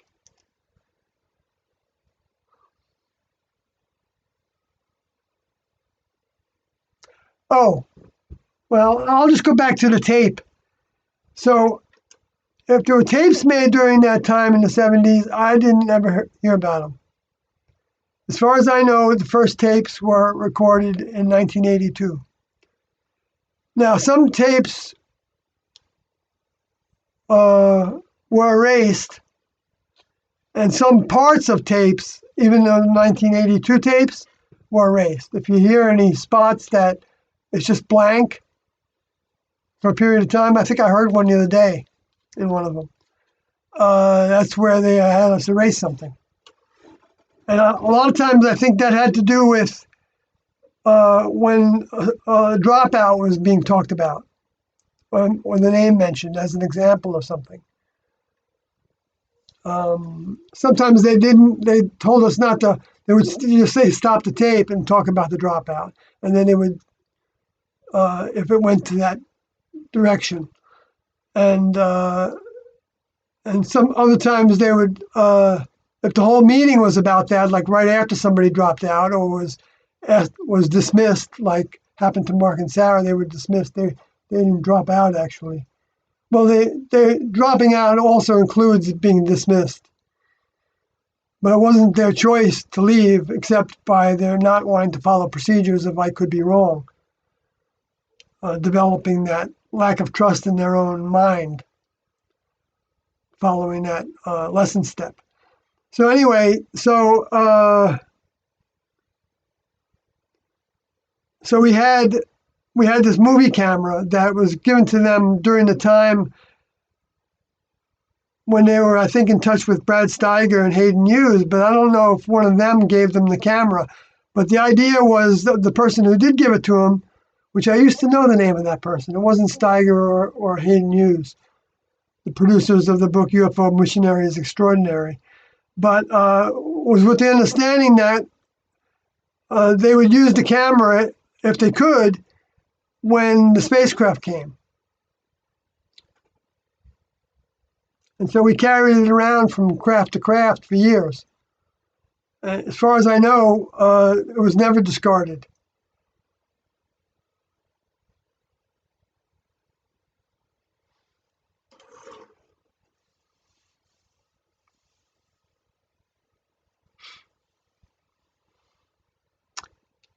I did see video footage, a clip from the use of that camera. Like I said, well, during that time in the late, right before T left her vehicle. So like maybe 1983 or 4.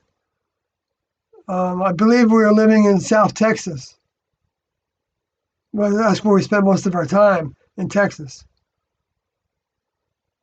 Amarillo, might have been Austin, might have been Houston.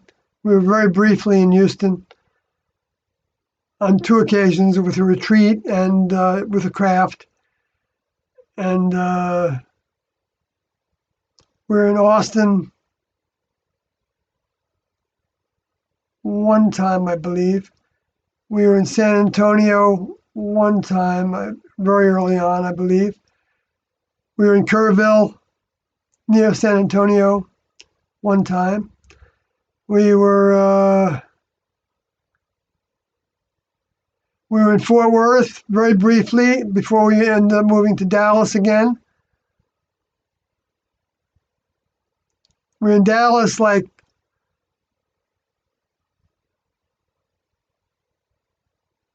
3 or 4 occasions, separated by years in between, I think, or many months in between. Sometimes we changed locations in Dallas a number of times.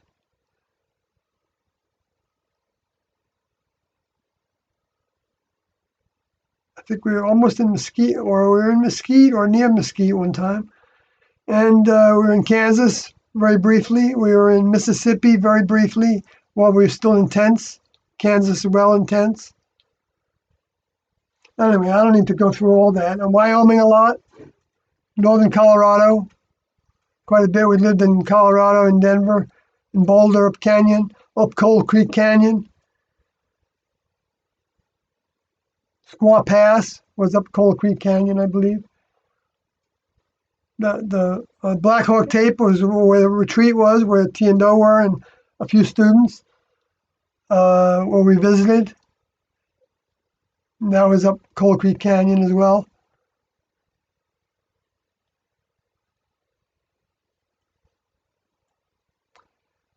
Okay, so I'll go back to the chat room. Then I'm going to bring this to a close because I got to the song part in the Revelation 14, so I'm happy with that.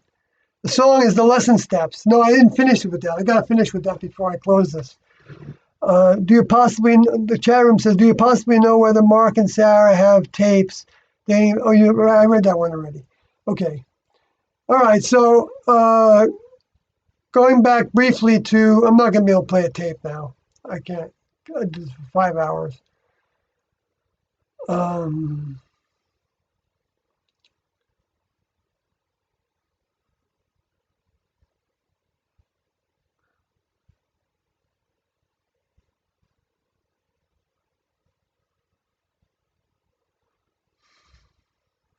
Okay. The new song. Okay, so they sung a new song. So what is the song that's being sung by these harpers using their vehicles as their harps? It's the overcoming process. That's what the harping is, the overcoming process of playing the game of overcoming the world. I mean, they said that change was the name of the game. That's the way they talked about it. It wasn't a game like it wasn't a serious game. But to think about it as a game was, just a way of thinking about it.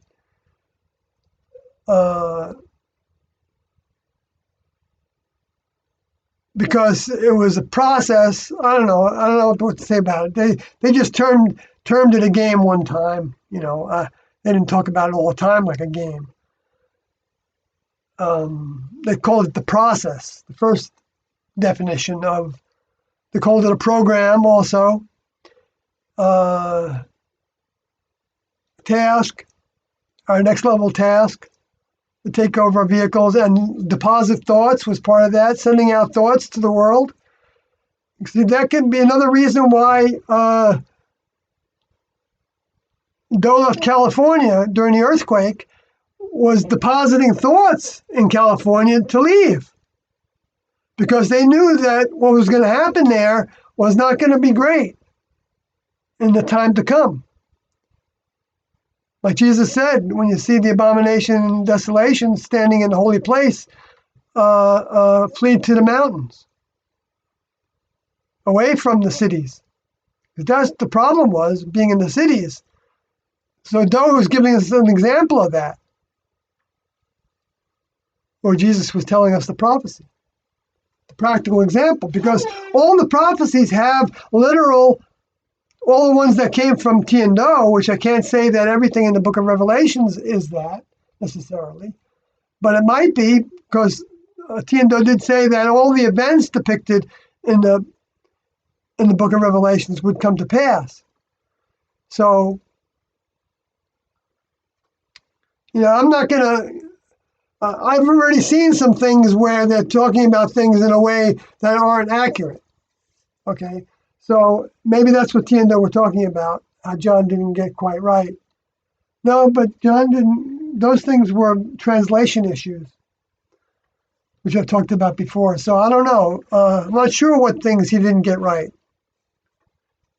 Or to the degree of right that Tiendo intended. That's another way of seeing it, too. And that's how all the events could be actually accurate to take place. But our interpretation of the literal manifestations of those and the timing can be all very off. That might be part of where some of the things were inaccurate. I don't know exactly.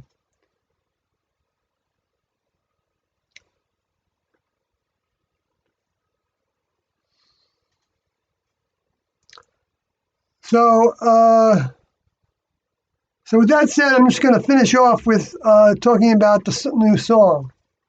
It's a new song means it's a new lesson plan. T called our lesson plan the piano roll, like from a piano. And she said she compared it to Old MacDonald's Farm, the song, little children's song, where each note on the piano roll was like one of the lessons that was represented in the song as an oink oink and a moo moo, and that you're adding them. So in the piano roll, you were adding notes to form a song. And in the piano, in the Old MacDonald's Farm, you were adding sounds of animals, and you would repeat those over and over again every time you did a verse. Every time you did the chorus, you would come back and sing all the previous verses, and then go up to that chorus again. And I'm saying that because Tiendo said that the lesson steps were like that too. The notes on the piano roll were the same way. So if they taught us to, only use keywords for the tasks that we're doing with one another, then that was a note. And then if the song can be very long, it can have a lot of notes in it. Maybe it doesn't have to be long, but it can be, a lot of short notes and some big notes, and can have all different kinds of notes. Some notes that are very hard to sound, and we never sound them as well as they could be sounded. I'm just putting my own little ideas in here, but the ideas related to the way they were teaching it, because we didn't. A lot of the lessons we had right until the end. They had. Doe talked about them in 1994 in the Inverness tapes that we do have. So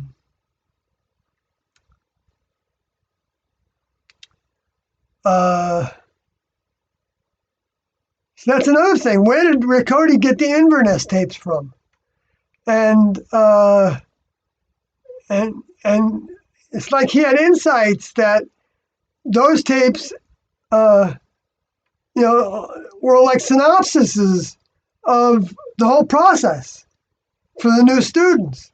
So that's why I felt like when we started getting going with those, finally, which I was probably slow to get to do, that I needed to finish all those tapes.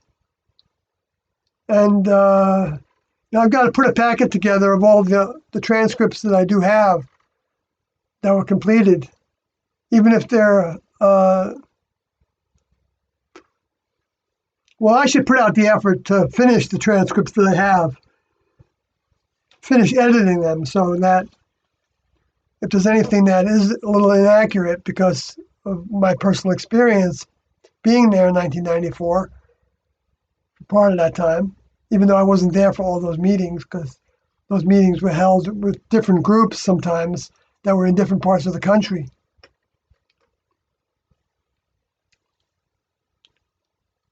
So we do have the 1994 tapes. I'm not saying we have all of them. I don't know.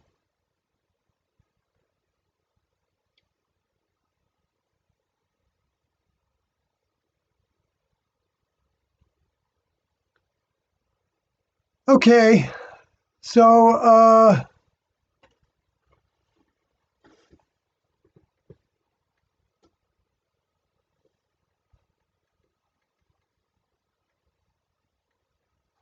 well, see, the other thing that is, Mark, I'm sure knows that Carlin posted those tapes on the For Shared site. Larry, if you're still here with us. So I doubt it's Mark. Because why wouldn't he shut that down too? I mean, he could have copyrighted them all by now, although it might be expensive to copyright them. And maybe the For Shared people didn't let him take them down. See, so I might be wrong about that. So it still could be possible that he could do it. So it's worth asking him about.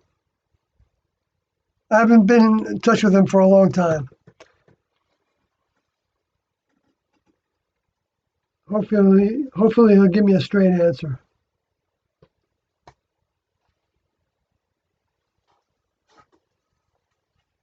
But I wouldn't let me stop you. Or like you said, you're not going to let that stop you. Yeah, that's why I send them to people all the time. I think it'd be great. Open up their own YouTube channel, what they want, and start playing the tapes. Like I'm doing. Great. The more the merrier.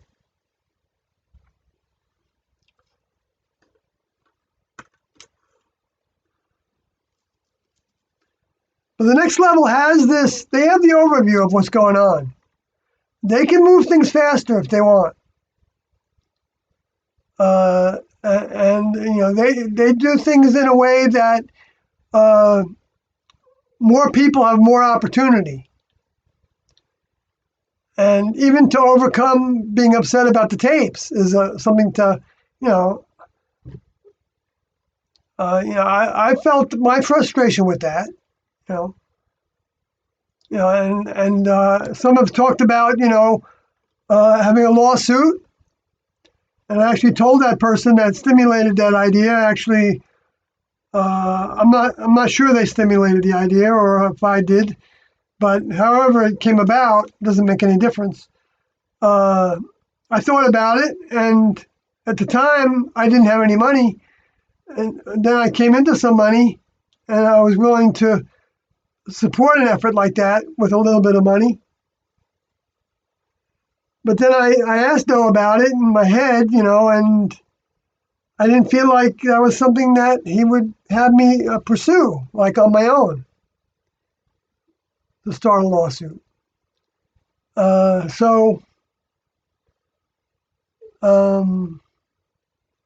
I don't know that was Doe giving me that impression or helping me feel that or not feel to go ahead, because what Tiendo taught us was, if in doubt, don't.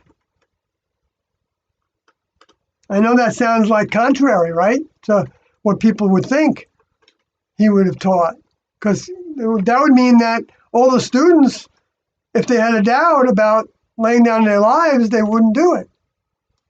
But he did face students with that, different ways of seeing things over time, even. And that's why Rio left. When Rio saw the handwriting on the wall that they were getting very close, which at the time maybe he didn't really identify, but because he maybe didn't let that come into his conscious mind during the time. I don't know. I mean, he talked about it in the book that he never intended to lay down his life.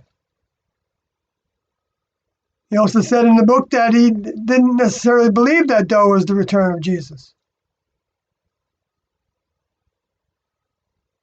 But maybe he came to believe that. Maybe he meant that only at first. Or maybe he came to believe it and then he came to wonder about if it was true. I don't know. He didn't say all that in his book. So I'm not really finding fault with him, but you can see why he dropped out, because he wasn't connected to that degree. He hadn't formed a bond enough to where something couldn't take him out of the classroom. He wasn't sent out of the classroom to do a task. No, he chose to leave, and then Doe said, "Well, this might be part of the plan, so that you can do this. You can do this task if you leave." So T might have let him join the classroom, knowing that he had reservations about certain things. Didn't try to force him out by some other way, knowing that when time came to it, that she could increase the medicine, and that he would just have a desire to leave. He would feel like it was time to go. That's the way it works. We don't. And I had my reasons to drop out, because T removed some of the mind that was helping me stay on the track. Some of the mind from T and Do that was helping me stay on the track. That because I wasn't learning some of those piano roll lessons, I became weakened. So when they made it a little harder for me, I didn't rise to the occasion, and they gave me opportunities to do so. 2 opportunities. One when I left, right before I left, and one through Riccoti in around 1995 or so, or 6. I don't think it was 94. No, it was definitely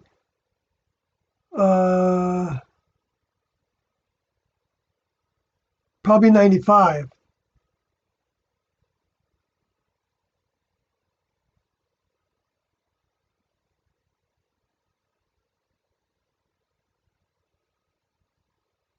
Or 96, I'm not sure. Anyway, it doesn't make any difference. But all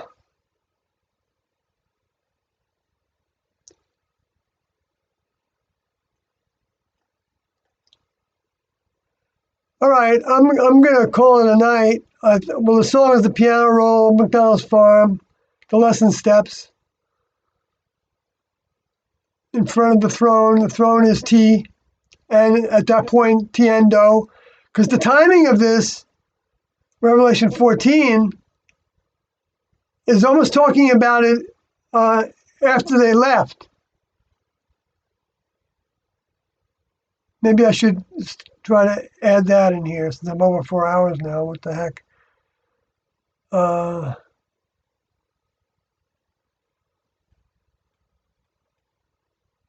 It says that these are they which were not defiled with women. In other words, they weren't procreating. They weren't married anymore.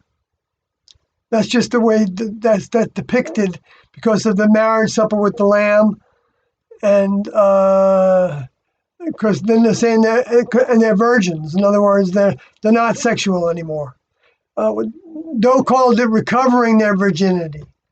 It didn't mean that they had never had sex. That's a mistranslation of that. These had recovered their virginity because they used that to grow strength from combating.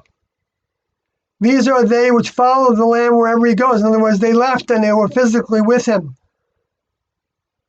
But also that can be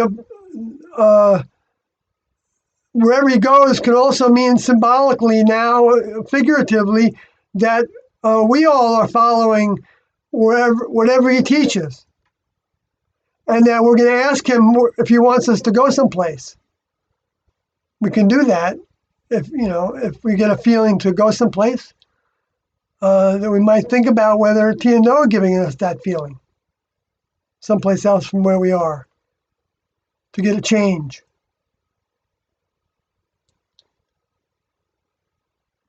Being the first fruits to God and to the Lamb.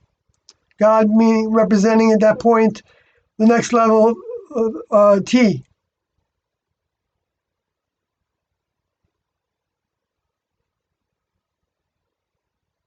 Because the first fruit is for the whole kingdom. It's not just for T. Or like Tiendo said that when we got back, the ones that graduated, they would have a celebration for them, and a lot of members of the next level would be there, maybe even all of them. And they said there were thousands of members of the next level. There weren't millions. They didn't say how many thousands that I can recall. It says in the materials that there's tens of thousands. But that was also a way of saying that there's a myriad, there's a large amount of.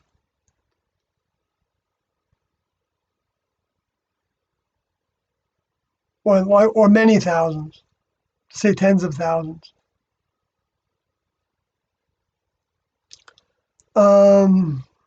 Whoops. So let's see. And in their mouth was found no guile. Now, guile is from the obsolete primary verb dello, probably meaning to decoy. There's no decoy. In other words, they're not doing any trickery. They're not, compare 1185, a trick, bait. They're not baiting you. Next level doesn't bait you by saying, okay, now,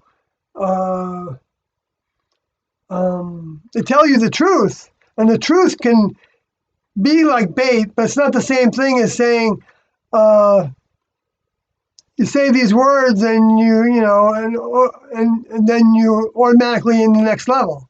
You're automatically going to heaven when you die. That would be baiting, severely baiting somebody, right? To get them to go and do what you say to do. But Tiendo would say, okay, well, if you follow the process that we're going to give you, then you might make it. You can make it. They're not going to say that you can't do it. They believe you can do it, but it's unlikely that you'll all do it.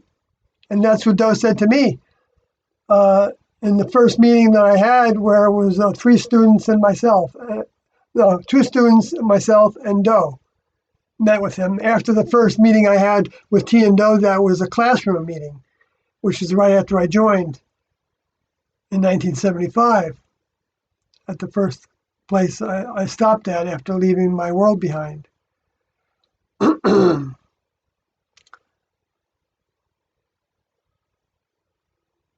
So no deceit. You're not trying to use trickery like holograms. That's a form of trickery. Tricks of the spirit, like reading people's minds, or past life regressions. That's all trickery. I'm not saying there's not a potential degree of truth to things that can be learned by those experiences, but they don't elevate us to go back into the past. In fact, if we think that we're better because we were Cleopatra or Jesus or somebody in the past, which is not the case with Jesus, and it's not the case. It's not the case with Cleopatra. It might be the case that genetic strain was the same strain, but it could also be a spirit that of Cleopatra going around to a whole bunch of different people and responding when that spirit hears their word Cleopatra and identifies that as being that person from thousands of years ago that became famous as a queen, right? So that person might respond to that name being used, and or go to somebody that was they were interested in because there was a relationship with the same family strain or something. I don't know, whatever, all things that are possible in that regard. So that there could be a lot of people then that think they're Cleopatra. They could have been with Cleopatra and, building that up and to make it look like, they were Cleopatra. I mean, they could have been, a slave.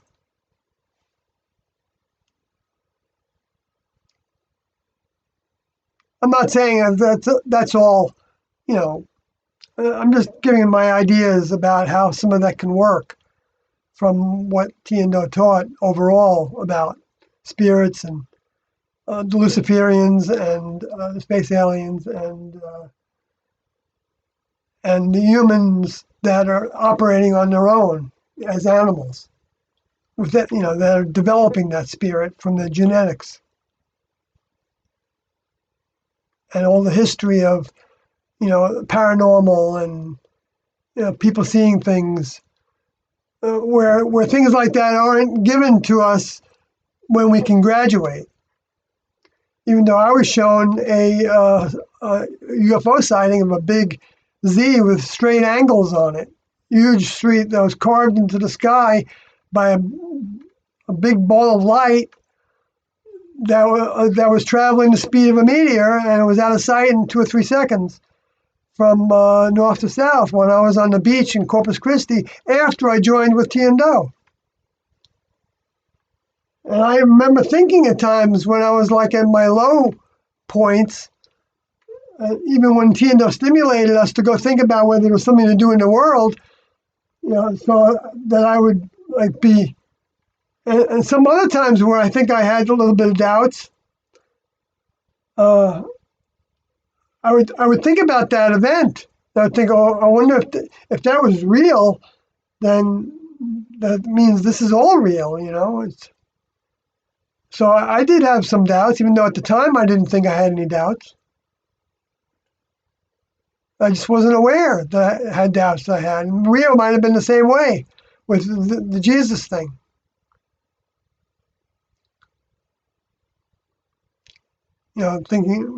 Realizing that even though it was a lot different, it wasn't, Tiendo didn't present themselves as Jesus because they weren't Jesus. They said, we're not Jesus. They said it that way. It always sounded strange to me because how can two people not be one person, But what they were saying was, we're not the same incarnation as whoever was doing that incarnation 2,000 years ago. They weren't assuming, even though T had that idea right from the beginning in 1973, that Do was the same soul coming back. So she knew that, but they weren't coming on that basis. They weren't talking about the next level on that basis. Because that basis was going to be talked about by Do after T left. Because T said she was here just to get him going.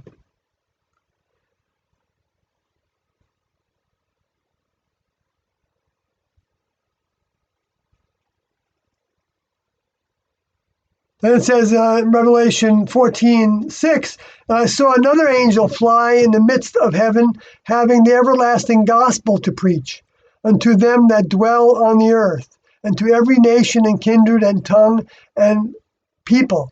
Now, we're talking about the future here. Have the everlasting gospel to preach. Okay? So this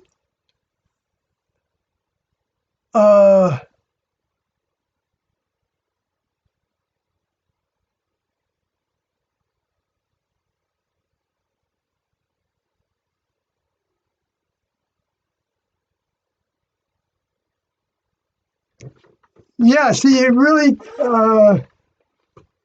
it applies both to after Jesus left, I believe, but see, After Jesus left, they hadn't overcome the world yet. But this is they were found without guile, for they are without fault before the throne of God. They're the first fruits. They were born. This is the spirit birth, that spirit mind birth that Jesus said was going to happen when they came back with new vehicles, born of water, was born the water birth.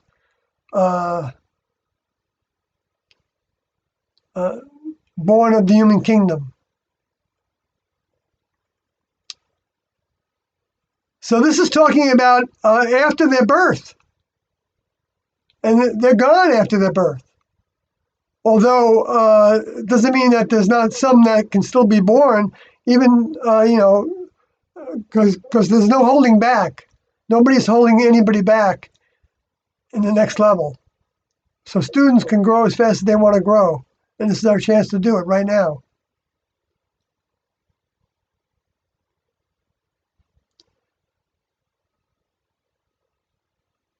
So this is another angel also. So it's not talking about the same one. And the everlasting gospel is the truth, is the good message. And the good message now is that T and O we're holding the graduation classroom. And to preach means to evangelize. Evangelides.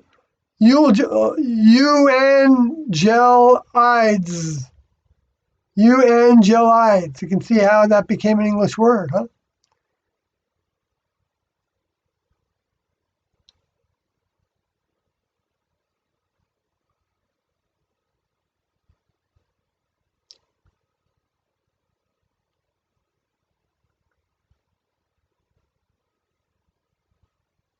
It's preaching to them that are dwelling on the earth.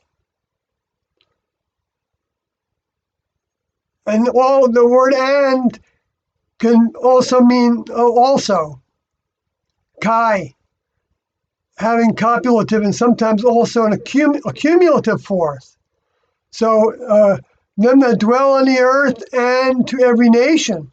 Now, nation is the word people, ethnos. Every ethnicity is going to hear about it. And that's what happened with the Heaven's Gate web story. The story of the Heaven's Gate group was throughout the world. CNN was broadcasting it throughout the world. New York Times was broadcasting it throughout the world. An international edition. USA Today probably had something about it. I don't remember seeing anything in that paper, but I probably missed it. All the media had something about it for months. They had stories about it.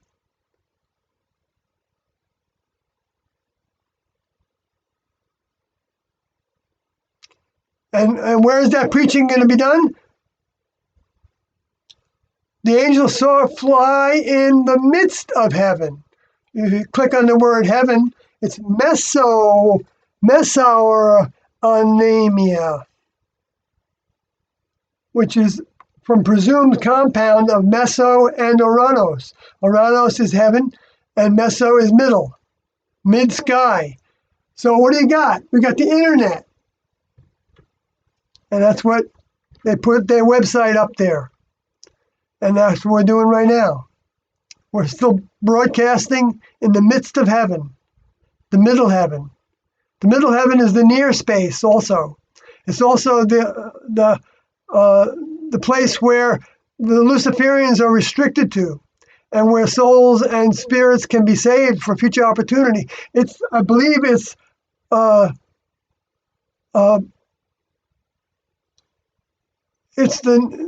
part of the New Jerusalem, or maybe it's the entire New Jerusalem. Because the New Jerusalem might extend to be also the spirit world.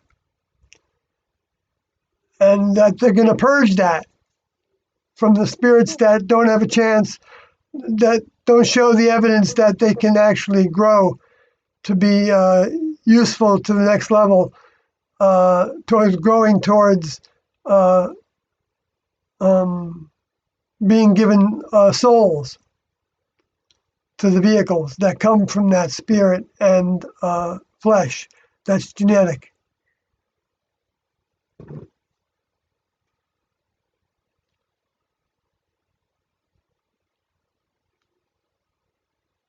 So people in the future, let's say 1,000 years, if that's accurate, which Doe gave some reason to believe that that might not be accurate.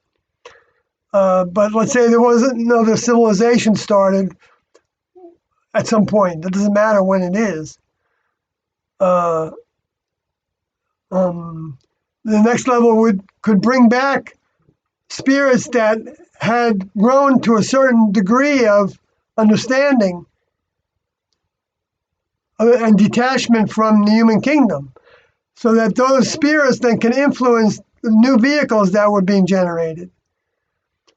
So that when the next level comes back again, to start like with if they start all over again, like with a first trimester classroom like Moses, then there's the capacity of students to grow very fast, because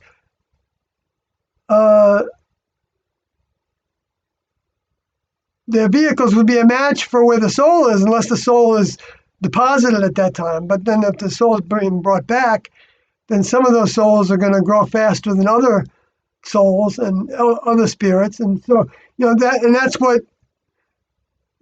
the way it's designed. And so when they said that the next level members were 144,000, one of the ways I was trying to interpret that was that the 100, like with the people that were in Wyoming, about 100. 100 is the first thing that happened, and then it got down to 40. Okay, which it got down to 40 pretty quickly in the 40s. It doesn't mean that 40 necessarily 40, but it could be in the 40s, which it got down to that very quickly. And that's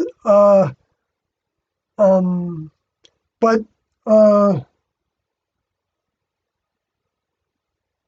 because before we were the 40, we were like about in the 60s when we were assigned star names. And my star name was Procyon B, after the star cluster Procyon. The star clusters were Procyon.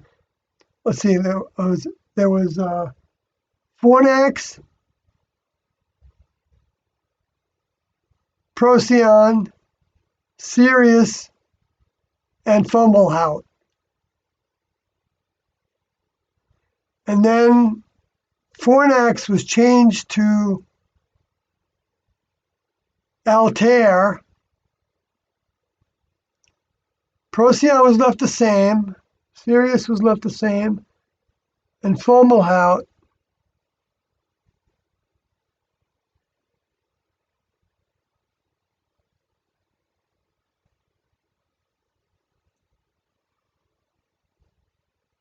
was left the same, I think. Oh, wait, Procyon was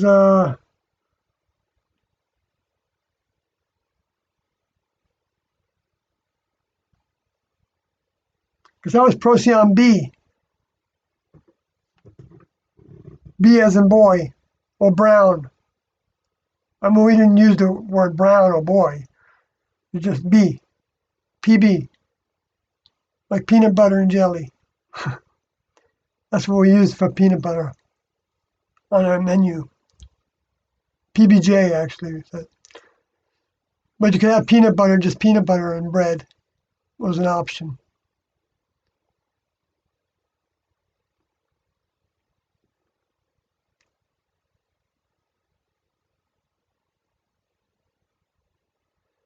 All right, let's see. So, right, and 40, and then 1,000, 4,000. It's almost like it's the strain of the 40.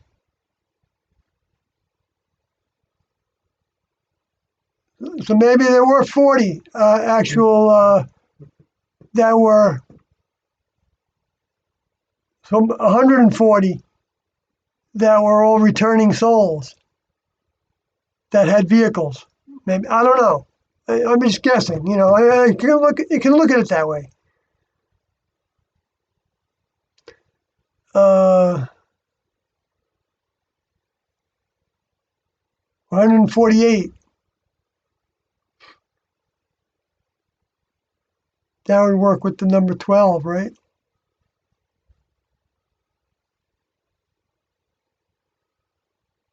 144. And then the 1,000 was like tribes. 144 out of the tribes. Maybe that's all the souls there are that have the capacity now to overcome the, graduate even into next level, get a next level vehicle, even now. That's what it indicates potential for during the fifth seal that comes after the seal we're in right now, the fourth seal. When some people lose their life working for the next level, however that happens.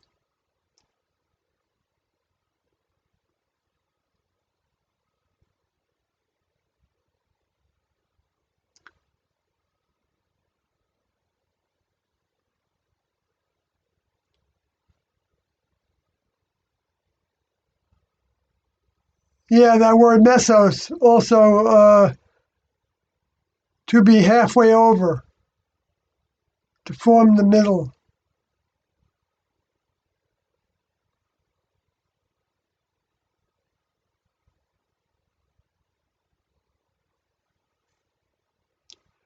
All right.